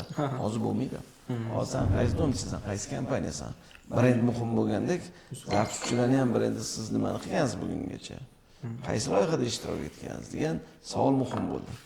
Nimaga Ulug'bek va ularning jamoasini bilan olishdi? Chunki ungacha kamida 8 ta mana bu yerga zapus qilgan edi. Tajribasi. Lekin biz masalan mendan maslahat so'rashdi, bularga beraylikmi yoki bularga beraylikmi? Xohlasangiz bularga bering. Tekinga yoningizga maslahatchi bo'laveradi, quloqingizga lag'monni yetmaslik uchun. Ya'ni jiyan sifatida yoningizda bo'laveradi. Xohlagan mana degan O'zbekistonda buni tajribasi yo'q edi, domlarni zapus qilishini. Bozorda Eshmat bor ekan, Toshmat bor ekan, Ahmad bor ekan, tam zapus summasidan 3% so'rayapti, bunisi 4% so'rayapti. Mana buni 1% ga desak ham rozi bo'lyapti summadan. Shunaqa. Yoki mana bu fiksa 50 ming dollar so'rayapti. Mana bu buni so'rayapti deydi. Qilmagan odam nima bilan solishtirishni bilmaydi. Masalan, semen qo'yib yurgan odam biladiki, bir kubasiga ham shu semen olyapti. Falon yurul betondan olyapti, bu falon beton ichib keldida, aka biz 10 sentga arzon olib beramiz dedi. Sifati bir xil bo'lsa, bo'pti, bundan olamiz deydi.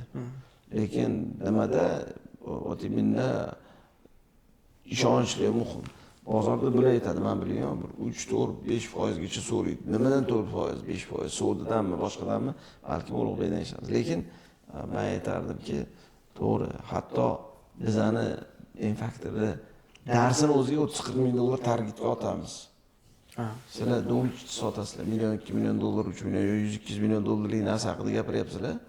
Sizlar ham 30 ming, 40 ming dollarga targetga qorninglar og'risa kirib o'tirmanglar deyman. Ha, bu mavzu. Siz kutib o'tirib, targetga kamida 30 ming, 40 ming dollarga ko'pini qorni og'riydi domchilarni. Qorningiz og'risa otmang. Ikkinchi masala, otgan bilan hali zo'r bo'ldi degani emas. Risk baland.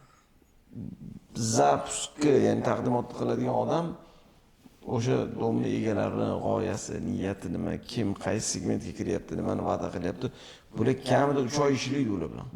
Ya'ni 3 oy ishlab, nimasi qanaqa, bozorda qaysi segment.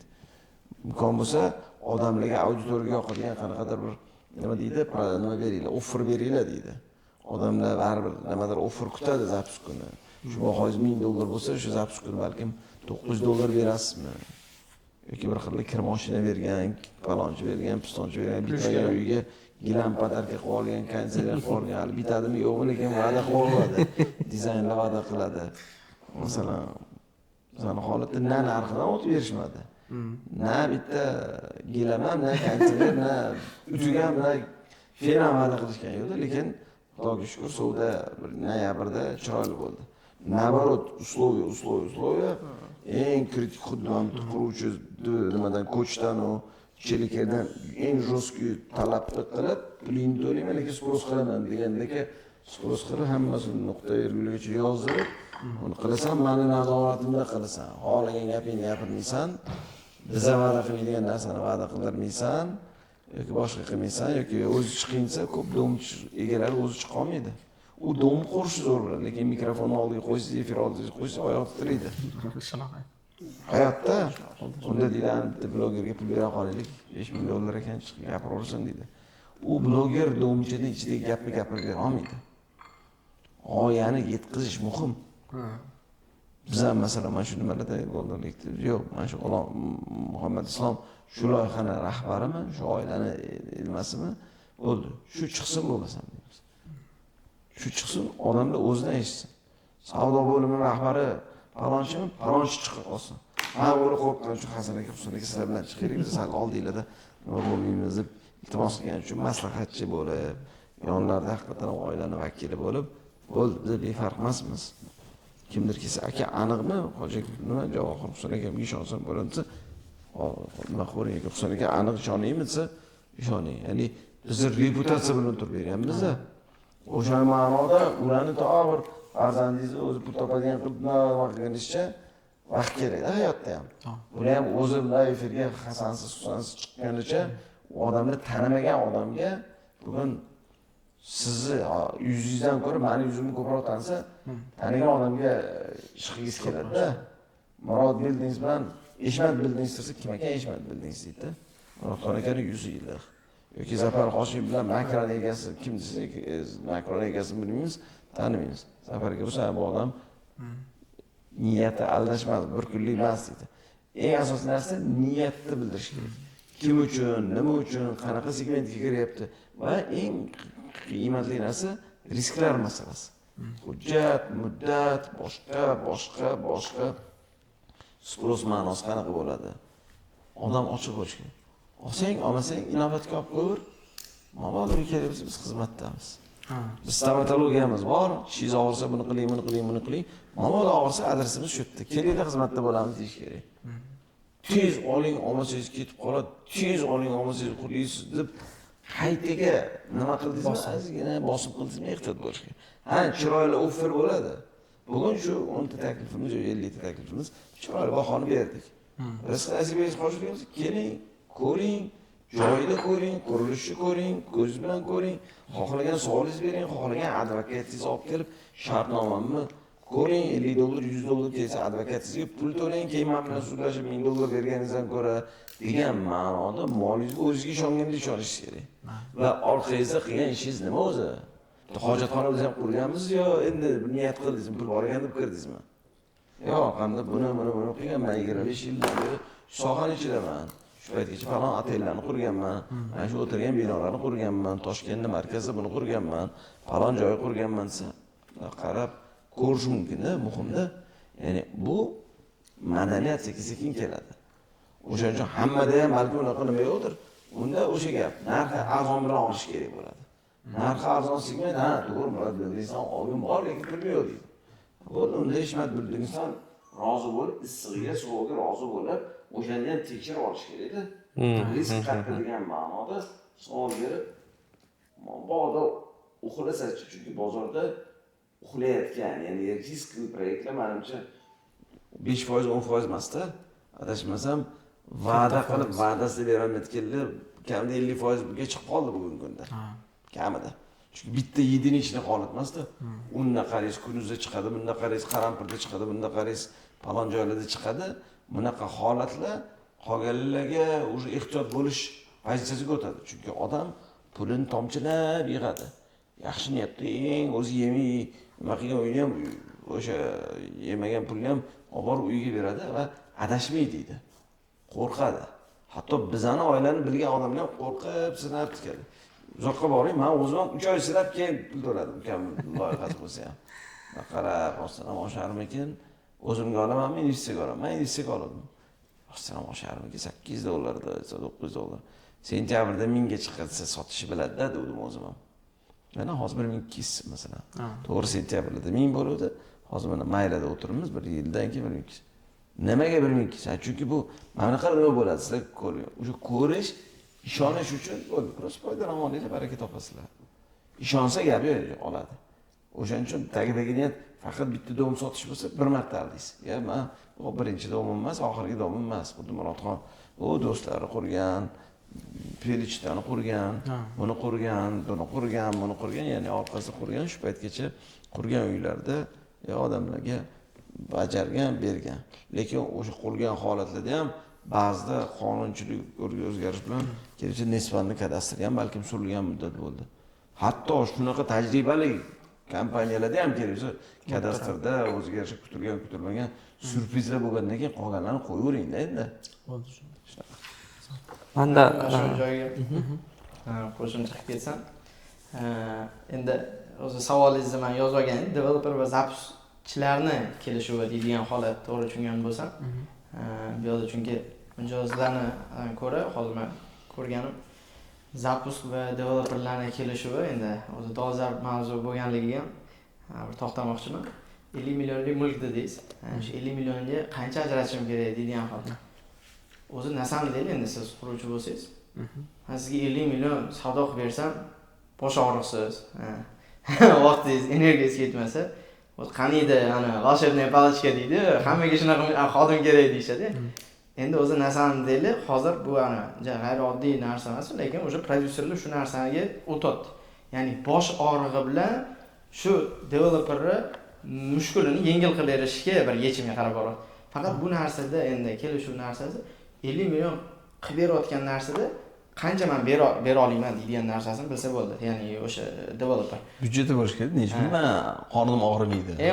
Og'riqli narsa ko'plarda finansingiz yo'qda, nech pul berishini ham bilolmaydi. Mana shu men qiziqqan joyim ham shuda. Ya'ni mana anaqalarni prodyuserlarni uzib yuboradi, mayli qanaqadir summada gaplashishadi, 1-3-5% gaplashishadi. O'zi marketing budjetga men 100 ming ajratdim dedi, bitta zapus. Misol o'tdi, zapusdan keyin endi nima bo'ladi? Yana 100 ming berasiz, ikkinchi zapus qilamiz deyilsa, nimaga birinchi zapusda 1000 ta sotmadik, misol. 1000 ta uy sotaman deganga zapuschiga ishonish kerak emas, Ishonish kerak emas. 1000 ta uy kechirasiz. Nihoyatda Qutuni noto'g'ri qilish o'zi noto'g'ri. Qanaqasiga 1000 ta uy sotadi? Mana butun Golden Lake loyihasi 2000 ta, uni ham 2 yilda oldin quriladi, mana bu blok bu yerda savdo qiladi. Narigi zapusda sotilgan bo'lsa 100 ta xonadon, buni zapusda sotilgan bo'lsa 100 ta xonadon. Qutuv shunaqa. Endi sotayotganlar yo'q emas-da. Mana shu 2000 ta uyni sotish uchun umumiy marketing budjeti bormi demoqchiman.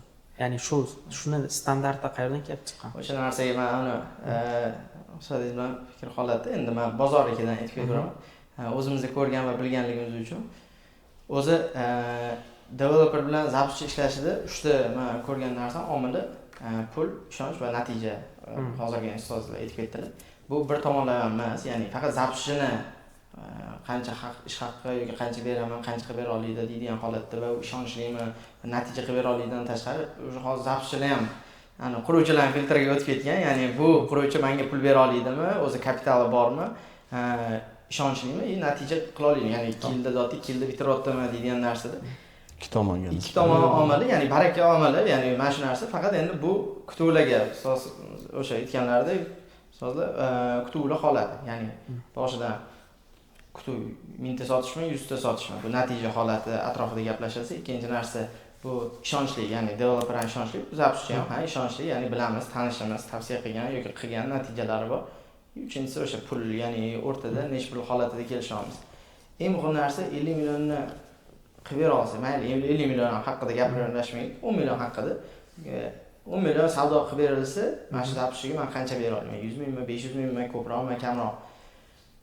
Eng muhimi nima o'sha, men boshimni og'ritmasam, menga polniy texnologiyasini o'zi know-how olib kelib qilib bera olsa, men ko'rayotgan narsa hozir bozorda o'zi endi bir yaxshi payt bo'ladi, slivkalar o'tgan payt 5% gacha ishlashyapti. 5-6%. Hali ham balkim bordir. Yaxshi bolalar bor. 5-6% ga developerlar ko'mayapti. Endi ularda og'riqli tarafi nima? Moliyachi yo'q. Ha 5% zato menga 10 million qilib bersa, mayli oson o'sha 500 ming. 500 mingni deydigan holatini ham berayotganlar yo'q emas. Men chunki biz ham eshitganimiz bor. Endi 10 million qilmasa, balki 5 million qilar.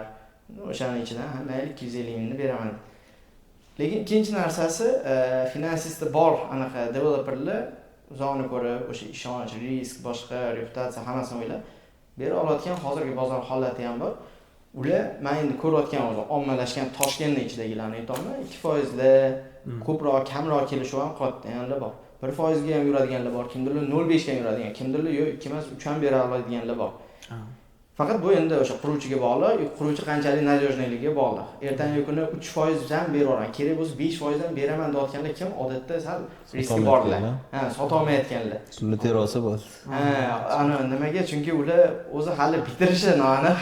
Hali finansisti yo'q. Главный menga 10 million ko'tarib berar ekan-ku, mayli 250 mingni sherik qilib beraman bo'ldi deydi. Ya'ni u yog'iga keyin o'shani bir gap bo'lar. Balki ekskavator olib kelib o'shaning uchun 10 millionni olib 5% berish ham anaqasi bor. Lekin o'sha ikkinchi narsa aytayotganimiz, hozir hattoki ishlansa bozorda bu 2% berilgani quruvchilarni birinchi o'rinda, agarda rostdan ham yaxshi quruvchi, ishonchli va natijani qilib bera oladigan bo'lsa, zapuschilar ancha yengil va gazini zo'r u yerini sota oladi, yaxshi produkt bo'lsa. Nimaga men aytolmanki, bu marketing o'zi instrumenti degan bo'lsak, marketingni texnologiyalar juda ko'p va bu narsadan developer bosh og'rig'i o'zi kerak emas narsa.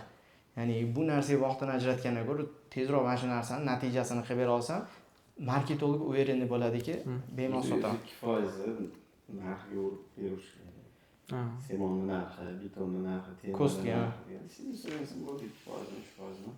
Keşke sizler paylaştığına bir de şuna olsa, canı sağ olsun dişlerinde. Yani ne kadar ahırlı 2% açır günü, bir alsın bir. Oy 2%'ye kanunu alıp, ne özü satı alıp, ne şunu kadar alıp, ne kullanmaya gerek yok. Bizler bilemiz mesela sağlıkta finansız bilmede falan. Sizler bir de $100 $1000 mı yani her kvartirede bir bahası bo'ladi. Endi faqat uni ichidagi yana bo'linishlar bor. Endi menimcha bu yerda qanchalik qiziq emas. Bu zapuschining xizmatini bahosi bor. Undan tashqari targetga Marketing byudjeti bor. Ssenariysi bor, targetolog bor, artist bor, bloger bor, vayner bor, influencer bor. Ularni bahosi bunga 2000, bunga 1000, bunga 3000, bunga 5000, bunga tekinga, bunga chopon kiydirsangiz ham nima qiladi, bunga bitta obedga borsangiz ham bitta nima qiladi. Deydigan narsa, "Yo'q, kunimizga bitta reklama qo'yishimiz kerak, mana bitta narsa qilishimiz kerak" deydi. U qo'shimcha xarajatlar bor. Ularni ham hisoblasangiz, o'sha fiksirniy zatrati. Suvda bo'lsa, bo'lmasa ketib oladi, o'shancha qorni og'riydi-da, xuddi suv yetmaydi, o'xshamasa-chi deydi. Ana endi shu muhim narsa 0 savdo bo'lsa ham rozi bo'ladiganing qancha deyiladi. San qiynab alot, hali PR bor-ku, 0 bo'lsa ham qancha qilasan? Masalan, bizning holatda aytdim, bular do'mda birinchi marta qilyapti. Mana bu xarajat bo'ladi. 0 bo'lsa ham nech pulga rozilar? Mana bu ishlar bo'ldi. Loyiha haqida kontaktsida kontaktlar bor. Xohlasang, bu keladi, buni mehnatini xuddi palonchining mehnatini puli bor.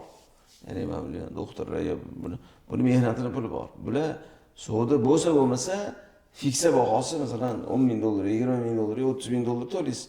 Qolganini mayli 2% ga emas, ma'minga bog'laysiz yoki ma'minning oshiqiga ma'minaqa foiz berasiz degan u ikki tomonni kelishuvga bog'liq. Yo'q, savdo 0 bo'lsa, bir so'm bermasangiz ham roziman deyish mumkin yoki yo'q, bizani jamoa sizni proyektingiz uchun ishlashimiz uchun 5 tami, 10 tami komandamiz ishlaydi. Biz просто kirishimizni, vходной sizni filtr qilishimizni vходной bahosi, tajribamizning bahosi 20 ming dollar. Tepasiga o'ynaymiz deydi. Mana bunchaga savdo bo'lsa 20 mingga biz rozimiz. 0 bo'lsa ham 20 mingga rozi bo'lasiz deydi. Shunga rozi bo'lsangiz bo'ldi. Siz bilmagan ilmni men kelaman, shu ilm bilan qilaman. Balkim PR bo'lar. Lekin давайте 20 ming emas, 30 ming dollar topaylik, bizning jamoada 10 ta odam ishlaydi, biz 2-3 ming dollardan bo'la olamiz deydi. Yaxshi targetolog, yaxshi marketolog, yaxshi palonchi, pisonchi yoki farqi yo'q. Bu narsani qilamiz deydi. Hatto buning ichida ana bu xarajatlar yana naymni nimalar xarajatlari bahosi отдельно. Men bularni xuddi o'sha aytib-ku, Cheliker ko'chlarga o'xshataman-da. Bu kompaniya keladi, temirga отдельно pul to'lattiradi, palonchiga отдельно pul to'lattiradi. Bu tashkil qilganiga xizmati bor-da. Men domni qurib berishni tashkillashtirib berganman. Sizga aka temir kerak ekan, gipsokarton kerak ekan, beton kerak ekan, unga kerak ekan demayman. Hisobotini yo kelish tiyinigacha aytaman. To'lab borasiz, meni xizmatimga bu, bunaqa deyilgandiki, kontrakt detallari ikki tomonga bog'liq. Bozorda kimdir bunaqa eksperiment qilib, bunaqa o'sha vaqt elab ko'rsatadi. Qaysi model o'zini oqlashini. Qaysi model win-win bo'lishini, qaysi model yaxshi bo'lsa, keyingi safar yana ishlaymanmi bu bilan yo'qmi degan narsa eng katta baho. Mana shu natijadan keyin bitta o'tirib choy ichaylik. Aka, mehnatimizga rozimiz, bergan pulingizga rozi bo'ling. Keyingi safar yana shu modelda ishlaymanmi deb quruvchi ham xursand bo'lish kerak. Keyingi safar bergan pulingizga yarasha chaqirsangiz yana kelamanmi deydigan tomon ikki tomonda chiroyli kutib, chiroyli kelishuv, g'arar bo'lish kerak emas. Va'da qilingan pulni keyin issiqda cho'tki sanash kerak. To'g'ri. Zo'r, hozirgi savolimdan keyin aniq bu Instagramlarda aylanadi bu videomiz. Ustoz, mana siz ancha yo'llarni bosib o'tgansiz. Ko'ra olamiz uncha joyi. Zapusk texnologiyasi mutatsiyaga uchraydimi kelajakda? Ya'ni o'zgarib ketadimi? Boshqacha ko'rinishga kelib qoladimi? Ulug'bek aka, mana siz ham chet elda misol ko'p tanishlar bilan aloqadasiz, Angliyada o'qib kelganman dedingiz. Misol bular bilan ham aloqada bo'lsak, misol uchun kelajakda qanaqa o'zgarib ketadi? Nimalar bo'lishi mumkin? Shular haqida ham ozgina gaplashaylik. Ulug'bek aka, men nima qanaqa mutatsiya bo'lishini bilmayman. O'zgarib ketadimi ya'ni Zapusk texnologiyasi? Men endi subyektiv o'zimning fikrimdan kelib, balkim to'g'rimi yo'qmi? Menimcha eng yaxshi misol Dubaydan olishimiz bo'ladi. Agar quruvchilarga endi faqat fokus qaratayotgan bo'lsak, Albatta. Qurilish sohasi Dubayga qarab boradi. Dubayda eng zo'r narsa baribir hozir qurilishi, sotishi har xil texnologiyalarni maksimal ishlatishyapti. Biri nima shahardan tashqarida qursa, biri shaharning qoq yuragida quradi, bir xil zapusk qilib bittada 10 talab, 100 talab auksionlar qildirib borishadi. Nimaga ular odatda realtorlar kompaniyasi уже hozirda qaysidir anaqa turar joylari ochiladigan bo'lsa, men endi o'zimiz ham yaqinimizdan eshitganmiz. Borib realtorskiy kompaniya optoy sotib oladi uylarni. Sразу o'zini оборотный pullari bilan keyin olib o'shani как раз sotadigan darajagacha ham yetib keldi. Bu nima desa, odatda mana hozir o'zimizning O'zbekistonda ham yaxshi misollardan bir kompaniyalar o'sha oddiy misol aytaylik, endi nomini sevib bo'lar, balki imanli oladi, o'zini kapitaliga otdi, lekin bo'lib to'lashga ana imkoniyat qiladi. Imkoniyati ham bo'lib to'lashga ham yoki kvadrat qilib ham sotishga. Ya'ni ular 2 ta, 5 ta, 10 ta uylab sotib oladi. Ularda pul bor, mulki bor, imkoniyat bor. Bo'ldi. Olib aylantirib, xohlasa ertangi kuni sotib oladi. Bitirgandan keyin o'zini mulkini sifatida ham. Xuddi shunaqa endi Dubayda men ko'rayotganim, bu ham to'g'rimi yo'qmi biz ham bilmaymiz, lekin o'sha aytganimdek boya investiruy Dubay degan narsasi уже O'zbekistonga kirib kelyapti. Investiruy O'zbekiston yoki bir paytlar investiruy Kair, investiruy tam nimadirlar bo'lardi o'sha. Batumi. Batumi o'sha. Xuddi shunaqa investiruy O'zbekiston deydigan narsa ham kiradi. Nimaga? Chunki O'zbekiston ochilyapti, yaxshigina ochilyapti. Chet elliklar, World Trade'lar. Endi xuddi shu narsa O'zbekistonga odamlar, investorlarni, chet elliklarni jalb qilinadi va chet elliklar kirishini bilganligimiz uchun hozirgina o'sha ustoz aytganlaridek turar joy majmuasi arzonlashmaydi baribir. Chunki aholi ham ko'payyapti. Chet elliklar ham keladi. Aniq bu uylar sotiladimi? Ya'ni endi katta ehtimol bilan sotiladi. Aniq demasak ham katta ehtimol bilan sotiladigan joyi bor. yaxshi uylar Yaxshi uylar, yaxshi uylar deb qo'y. uyaltiradigan qurilishlarda muammo bo'laveradi. Endi u yog'iga o'sha tendensiyani yana menimcha baribir doim aytamiz, think globally act locally deydigan holatda u Dubay hozir Rossiyadan o'sha ko'chira Rossiyadan o'sha oladigan narsa bu yoqda juda ko'p deb o'ylayman. Amerikalardan u olishimiz umuman boshqa tendensiya, boshqacha format. Endi yaxshi yana qurilayotgan narsalar o'sha bizda ana chorvoq, boshqa anaqalar chiqyapti. Endi menimcha hozir ular ham aktual bo'ladi. Mana chunki hattoki nafaqat chorvoqlar u mulk sifatida ham sotib, keyin o'zimiz yuritib beramiz deyotgan narsa bu shahar ichida ham xuddi shu narsa ommalashadi. Ya'ni mulk sifatida sotib olgan, biz o'zimizga keyin bu yoqlarni ham yuritib beramiz deydigan narsalar. Bu nimaga yaxshi? Yana bitta investorlarga yoki mulkdorlarga, mulk egasi bo'laman deganlarga olib mana shu joyi zato ertangi kuni xotir olmasam bo'lar ekan, xohlasam sotib yuboraman, xohlasam arendasiga ham topshirib qo'ysam bo'ldi ekan.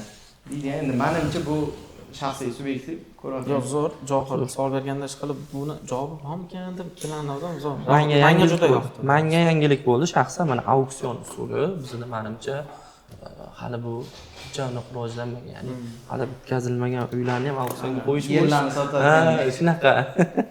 Zo'r. Mana yerda bo'yicha Bilasizmi, auksion kim qiladi? Mana Uslonni aytaylik, Dubayda nomi chiqqan zo'r kompaniya. O'sha Emar kompaniya. Emar bo'lsin, boshqa. Men bu lotimni ochyapman, Zakriti продажада ertaga aytaylik $2000 bo'ladigan narsani Zakri продажада 1000, 1200 bir necha desa $10 million kimdir xohlasa kirsin deydi. Ya'ni birinchi istalgan domda birinchi zapustiga pul muhim. Ishonadiganlarga mana masalan hatto Golden Lake ham $1600 bo'ladigan uyni $800 dan ochgan. Menni olgan odamlar 2 yildan keyin xursand bo'lsin, baraka topdim. Islom aka, yana keyingi proyektingiz nima? Deb turishlar. Ayting. Yoki masalan men Center House'da ko'p emas 25 kvadratli joylarni olganmiz. 2480 likda, to 100% lik pulimiz bo'lmasa-da bo'lib to'lashga 2900 lardan tushgan edi. Hozir 100% lik bahosi $5300 dan. 2 yil bo'lmadi mana. Ya'ni Xudoni barakasi 2 yil bo'libdi mana. Aprel oyida 2 yil bo'ldi olganimizga. 2 yilda men 1.5x bo'lsa ham rozi edim. Agar shunaqa bo'lib yil oxirigacha kadastrlari chiqib, xudo xolasa taxminan mana shu zapis kimdir yil oxirida ko'rsin, Center House kelib so'rasa $6000 deyshadi. $6000 savdo bo'ladi, chunki 85% joy sotib bo'lindi bu yerda. Bu butun binoni atiga 80 ta xaridor sotib oldi. Butun binoni. Ya'ni buni o'zini xaridori bor. Butun binoni potensial klienti 100 tagacha dedi. Ya'ni har bitta mahsulotda xaridori o'zini xaridori bor. Hatto Golden Lake'da o'zini xaridori bor. Arzonchi uylarning o'zini xaridori bor degandek, eng asosiy narsa men ishonsam, aka o'tgan safardagi Zakriti продажа bo'lsa, aytavering. Shu domni ham investitsiyaga oldim. Balki bugun ertaga $6000 dan bo'lsa, kimdir sotib bersanglar desa, o'zlarida vtorichni sotuvni ham qilib beradi. 3% komissiyani olib, aka xaridor bor, agar sotsangiz 25 kvadratlik joyingizni 6000 emas 5800 dan so'rayapti, sotasizmi? Taqqalatib sotib, xohlasangiz mana yangi proyektimizga kiring. Yoki o'zi so'raydi, yangi proyektingiz bormi? Buni podkatlaman etapida sizlarga kira qolay deydi. Agar shu model o'zini olsa, uzoq strategiya yuradiganlar bunga to'g'ri strategiyani quradi. O'shaning uchun arzonni 5 yilga bo'lib olsa, modelli matematikasi to'g'ri kelmaydi.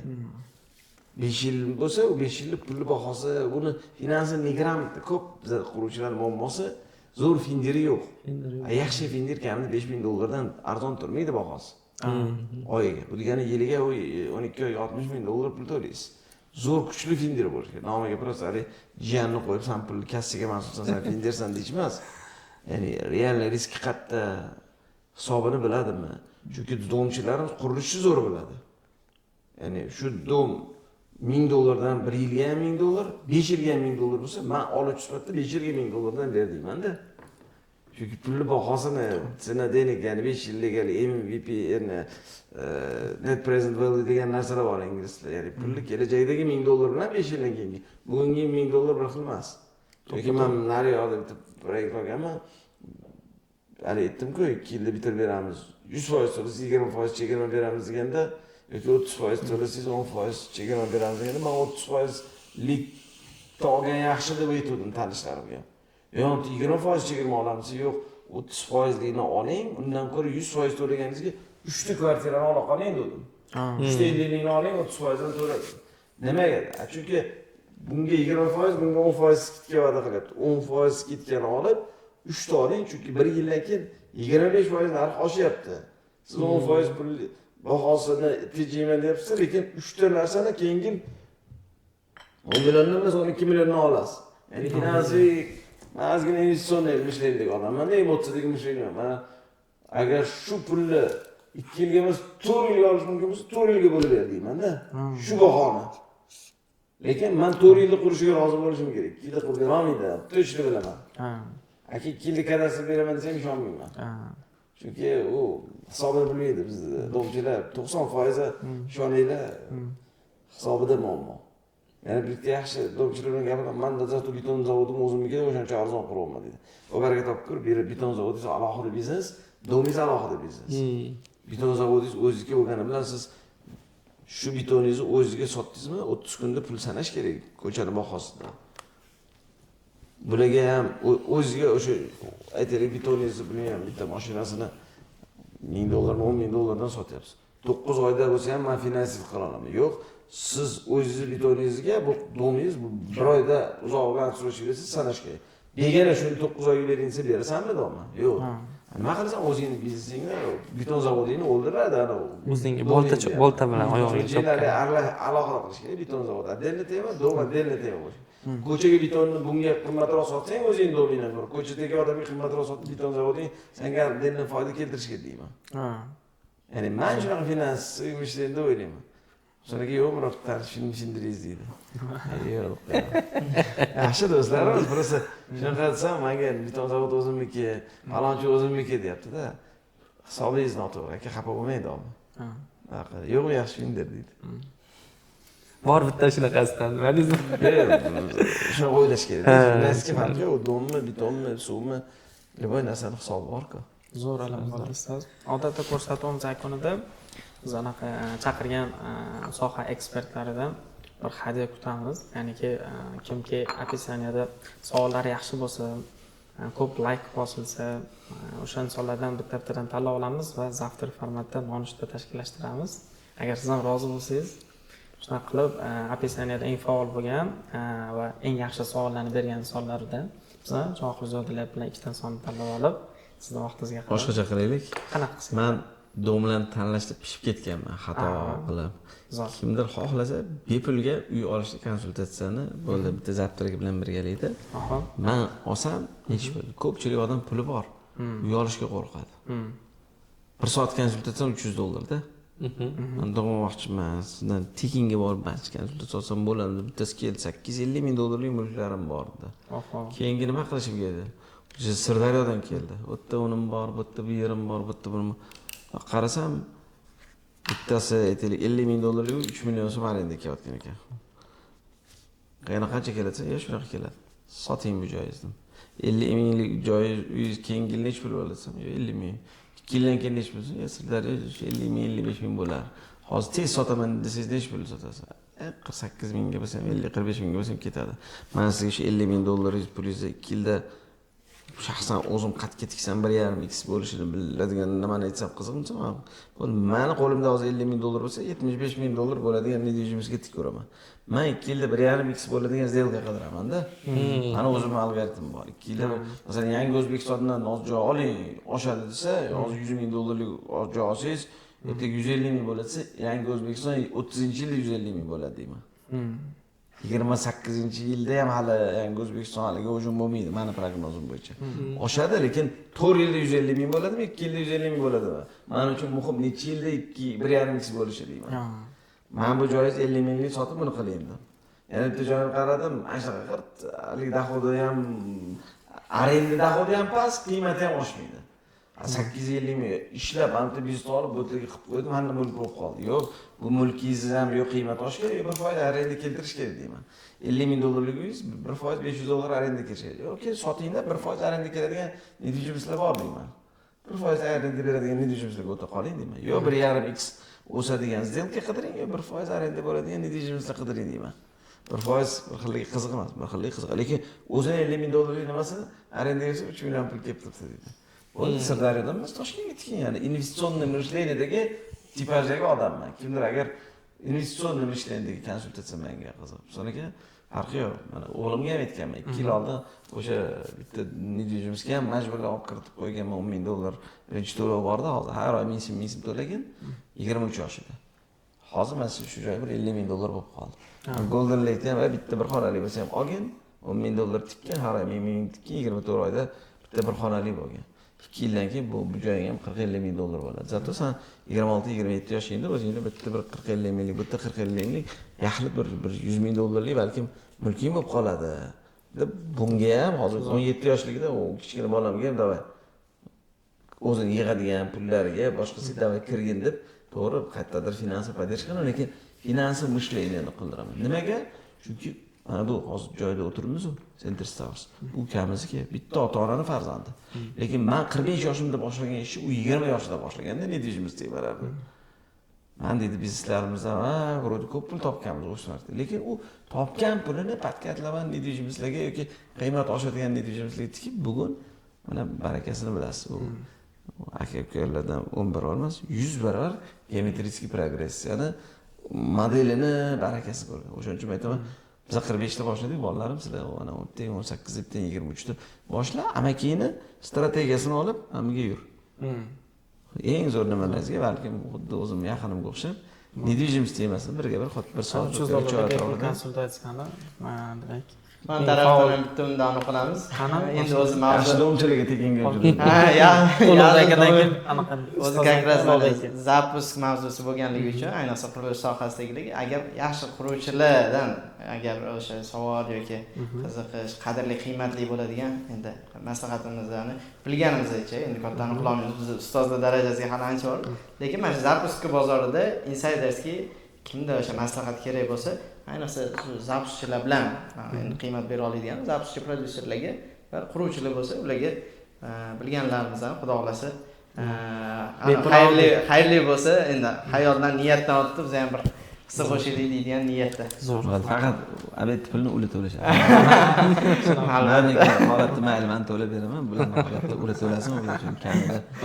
Chunki hozir mana efirdan oldin mana shu hatto ta'lim sohasidagi zapusklar bo'yicha Umidjon Ishmuhammedov kelib mendan kecha maslahat so'radi. Men bilaman, lekin mendan ko'ra o'g'lim biladi. Vaqtini biling, siz shogirdingiz bo'ladi. Zo'r. Kamida bir 2 soat o'tirib, bundoq qiling, bundoq qiling, bundoq qiling, bundoq qiling. Eng zo'ri kim bozor desa, palonchi, pistonchi kontaktlargacha responsiya qildi-da. Zo'r. Chunki bugun ularga savdo kerak, har bitta nimaga, universitetga ham savdo kerak, domchiga ham kerak. O'quv narsasi savdolik har bitta odamga bu bilim bor. Bu o'sha 4 yil 5 yil 4 yil Angliyada o'qidi. Kamida 4 yil 5 yil buni ichida yuribdi. Zapustiga hamma qimmatga tushgan xatolarimizni bu biladi. Qanday qilish kerak? Katta avlodni kaprizini ham biladi, kichkina zapustiga yonda yurgan yosh avlodni psixologiyasini ham biladi. Zo'r. O'shaning uchun shu shart bilanki, bo'ldi, suhbatini olaylik. Ulug'bek xohlagan joyida bir ko'cha qilib bizga nima qilamiz deb e'tibor qilsa ancha pulli kam. Nimaga men buni aytaman? Bizlarni zapuskka ruslar bilan ukrainlik keldi. Bilmayotgan joyimizga konsultatsiya kerak edi. Konsultatsiya $50,000 o'tdi konsultatsiyasiga. Rossiyalikmi, ukrainalik? $50,000. O'g'lim $50,000. Pul konsultatsiyaga to'laymiz. Olishimiz kerak edi buni. Savdalashib bir $15,000 to'ladi-da. Savdalashib uni prosta konsultatsiya qilib hech nima ish qilib bermadi. Ma'min qil, ma'min qilma, ma'min qil, ma'min qilma. Ha. U konsultatsiya qancha pulni noto'g'ri xarajat qilishingiz oldini oladigan konsultatsiyalarda. Ma'min qilmaylar, bizda Rossiyada bu narsa yegan, уже o'tgan qilib. Ya'ni shu xotdan keyin nima keladi, nimani qilinglar, nimani qilmaylar. Yoki yetga bosinglar, sizlarni O'zbekiston вообще galib ekan-ku, nima qilyapsizlar dedi. Sizlarni deydilar shular, 10 sent, 20 sent, bizda $5, $10 chiqib ketgan, tillarni o'tiribsizlar, bos. Kim birinchi chiqsa o'sha dedi, bosinglar degan narsani oldi. Ya'ni bular xuddi biza endi boshlagan paytlarimiz bizgacha bir 10-15 ta Rossiyadagi, Ukrainadagi eng zo'r zapusklarni qilgan komandalar. Prosta konsultatsiyaning bahosi $50,000 deyapti. Keyin siz zapuskingda turib olib, soprovождение qilib, buni qil, buni qilma deb aytib turishim mumkin deyapti. Yo, unaqasi emas, o'shanda ham $10-15,000 pulni to'lattirib, tajriba. Keyin bolalar bu aytgan 10 ta narsasidan men 8 tasini bilardik, hayvon 2 ta narsa bizga yangilik bo'ldi deyapti. Ya'ni shunaqa narsalar Bu bizni o'zimiz tajribada, bizni mana Golden Lake'lar tajribasi, bu hammasi bilim. O'shaning uchun xulosa nima? Quruvchi bo'lasizmi? Universitetda egasi bo'lasizmi? Istalgan sohani bir biznes egasi bo'lasizmi? Bu marketing instrument nuqtai nazaridan bo'ldi. Trend cho'tga qarab yuradi. Chunki hammaning qo'lida telefon. Eng asosiy narsa sizning mahsulotingizni hammaning qo'liga borishi, ketma-ketligini biladi. Faqat muammo bugun kechagidan qimmatroq. Oldin 10 ming dollar bilan zabt qilib bo'lgan bo'lsa, bugun bir darmon zabt 50 ming dollardan kamiga ko'tarmaydi. 50 ming dollar. Lekin yaxshi xabar, ertaga bugundan qimmatroq bo'ladi. Ertaga bir yildan keyin 100 ming dollardan kamiga zaptga kirib bo'lmaydi. Nimaga? Chunki targetlarni, lidlarni bahosi qimmat bo'lyapti. Mana ba'zida o'zimizda darslarimizda zaptga 100 taraf kreativ olishadi, 100 ta 200 taraf kreativ olishadi. Aytishadi, bolalar menga analitikani beradi. Siz bilan qilgan videolarimizni o'rtacha lead bahosi 18 sent, 20 sent bo'lgan. Xuddi shu narsani aytaylik, yonimda Murat Narzullayeva, ilmi mendan zo'r inson. Auditoriya xalq tanimaganligi uchun 4 barobar qimmat deydi, senalida deydi. 80 sent, 1 dollar boshqa deydi. Ya'ni xuddi shunaqa, yoki Domda ham, Golden Lake'da ham. Men Hasan akam, yoki Abdukarim aka Mirzayev yoki shunga o'xshagan xalq ozgina yuzliq bo'lgan odam gapirsa, aytaylik 50 sent, umuman birov tanimagan inson chiqib targetga gapirsa 1,5-2-3 dollargacha chiqib ketib qoladi. Ya'ni ignor. Odamlar yemaydi, lekin prosmotrga yoki aylantirganiga nima oladi. Bular o'sha texnik backend'dagi ishni o'tib nima yeydi, nima yemaydigini bildi. Men o'sha uchun quruvchilarga aytdimki, bir o'zini pulini o'zi halollab oladi. Beradigan 10 ming, 30 ming dollarlarni targetga ham hozir oddiy marketinglar havoga yoqoradi. Bir o'zini pulini halollab oladi. Bular qanaqa qilib targetingiz bahosini tekinga tushirishi yoki arzonga tushirish, tekinga tushira olmaydi. Arzonlashtirishi va nima yeydi, nimani chopamiz, nimani bu o'sha opit bilan kelganligi uchun deb Tursun aka siz bizga maslahatchi bo'ling. Bular qilsin. 0 savdo bo'lsa ham rozi bo'ladigan darajani aniqlab, u 0 savdo bo'lsa rozi bo'ladigan summa 50 ming dollardan kam emas edi. Qo'y. 0 savdo bo'ladigan Ukrainalikdan bo'lib 50 ming dollardan kam emas. 50 ming dollarlik reputatsionni kontrakt qabul qilamiz. Ya'ni domchi ham jo'mgan shunga rozi bo'ladi. Men targetga ishlatgan 20 ming 30 ming dollarga yoki kreativlarga ishlatilganga, bolalarga bergan pulga rozi bo'ladigan narsa.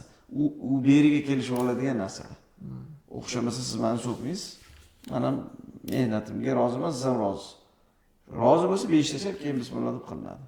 Norozi bo'lsa, lekin zaptchi quruvchi nimasiga eksperiment qilgani qoladi. Shuni ham aytib qo'yaylik. Zo'r suhbat bo'ldi bugun. To'g'risi mazza qildi odam. ustoz, rahmat. Menimcha lekin katta auditoriya tushunmaydi buni, lekin tushunadiganlar uchun zo'r suhbat bo'ldi. Tushunadiganlar uchun zo'r suhbat bo'ldi. Buni bitta montaj jarayonida o'ylab. Ya'ni shu gaplarimizni ham qoldiringlar. Qaytaga boshiga tizirga ham ishlatinglar. Bo'ladi. Ustoz, rahmat kattakon. Kelganingiz uchun, tashrifingiz uchun, ekspert sifatida soha mutaxassislari uchun juda kerakli bo'lgan tavsiyalar berib o'tildi. Ulug'bek aka, rahmat kattakon. Rahmat. Hadiyalarni o'sib ko'rdik. Biz o'zimiz bog'lanamiz. Bu yoqda tomosha qilib turgan insonlarga shartlarini yozib qo'yamiz. Xudo xolasa. Shartni lekin e'lon qilib aytib ketish yozish kerak emas. Aytishingiz kerak. Mas'uliyati sizlarda. Ajratish, nima qilish, bizning vaqtimizni bilish sizlarda, lekin shartni aytishingiz kerak. O'yin qoidasi shart bilan bo'lishi kerak. Haligi domchi bilan buni orasida g'arar bo'lmasligi uchun men prosmotr bo'lsa, zo'r kommentariylar, like olsa, yo mamcha bo'lsa desa, odamlar o'shanga intiladi-da. Prosmotr 10 mingta bo'lishi kerak eng kamida va likelar soni eng ko'p bo'lgan savol. Kommentariy soni. Bo'ldi, 10 mingta prosmotr bo'lgungacha qaysi kommentariy eng ko'p like olgan bo'lsa, bittasi Tursun aka bilan choy ichadi va bittasi men domchiman, Ulug'bek bilan men savollar berardim. Savollar bilan urishdim, chunki 10 mingta prosmotr bo'lishi uchun endi bizning tajribamiz nuqtai nazaridan YouTube algoritmi bor. YouTube o'zbekchani tushunsa, har qanday kommentariy bu nimani prosmotrni ko'paytirishga sababchi bo'ladi. Har qanday like, dislike farqi yo'q. Shaxsiyatga o'tib so'kmasanglar bo'ldi. Qaysi fikringizga qo'shilasizlar, qo'shilmaysizlar, o'shalarni yozinglar. Chunki kommentariyalar, prosmotrlar, likelar, boshqalar stimul qiladi. Xudo xolasa 10 mingta prosmotrda eng zo'r like olgan kommentariy egasi bilan bir piyola choy mendan tashkil qilishi, nima qilishi nazorati sizlarda. Yaxshi domchilar bormi, yaxshi prodyuserlar bormi? 12 ta uspeshli zapis qilgan inson bilan bu hech qachon front-endda bo'lmagan. Bu endi menimcha birinchi marta Ulug'bek Frontendga efirga chiqyapti. Odatda birov tanimaydi, ya'ni backenddagi eng katta orqadagi ish qilayotgan ikir-chikirigacha biladi. Chunki o'ttiz zapusda haligi men sizga aytdim, NDA degan shartlari bor. Secret konfidensialni ko'p ma'lumotlarni aytilmadi, chunki aytilib bo'lmaydigan raqamlar bor. Albatta. Boshqa, lekin uni ichidan o'tgan inson sifatida u biladi. Har bitta raqam nech pul turishini, har bitta narsa qachon ko'taradi, qachon ko'tarmaydi, qaysi holatda zapus ham qilish kerak emasligini ham biladi-da. Shuning uchun domchilar uchun Ulug'bek bilan suhbat olish, vigidni durust bo'lish, aka-uka bo'lish, undan ham vigidni prodyuserlarga ham manimcha, lekin tanimagan prodyuserlar bo'lmasa kerak, O'zbekistonda bormi? Borda. Ulug'bek akani ham bugun o'zimiz uchun ko'p taraflama ochib oldik. Rahmat kattaga. Sog' bo'linglar, salomat bo'linglar. Alloh baraka bersin. Hammaga rahmat. Keyingi sonlarimizda inshaalloh ko'rishguncha salomat bo'linglar. Rahmat. Rahmat siz. Sizni reytingingiz bo'yicha top 3 ta yaxshi quruvchi va eng yomon quruvchi kimlar? Fikrlaringizni izohlarda kutamiz.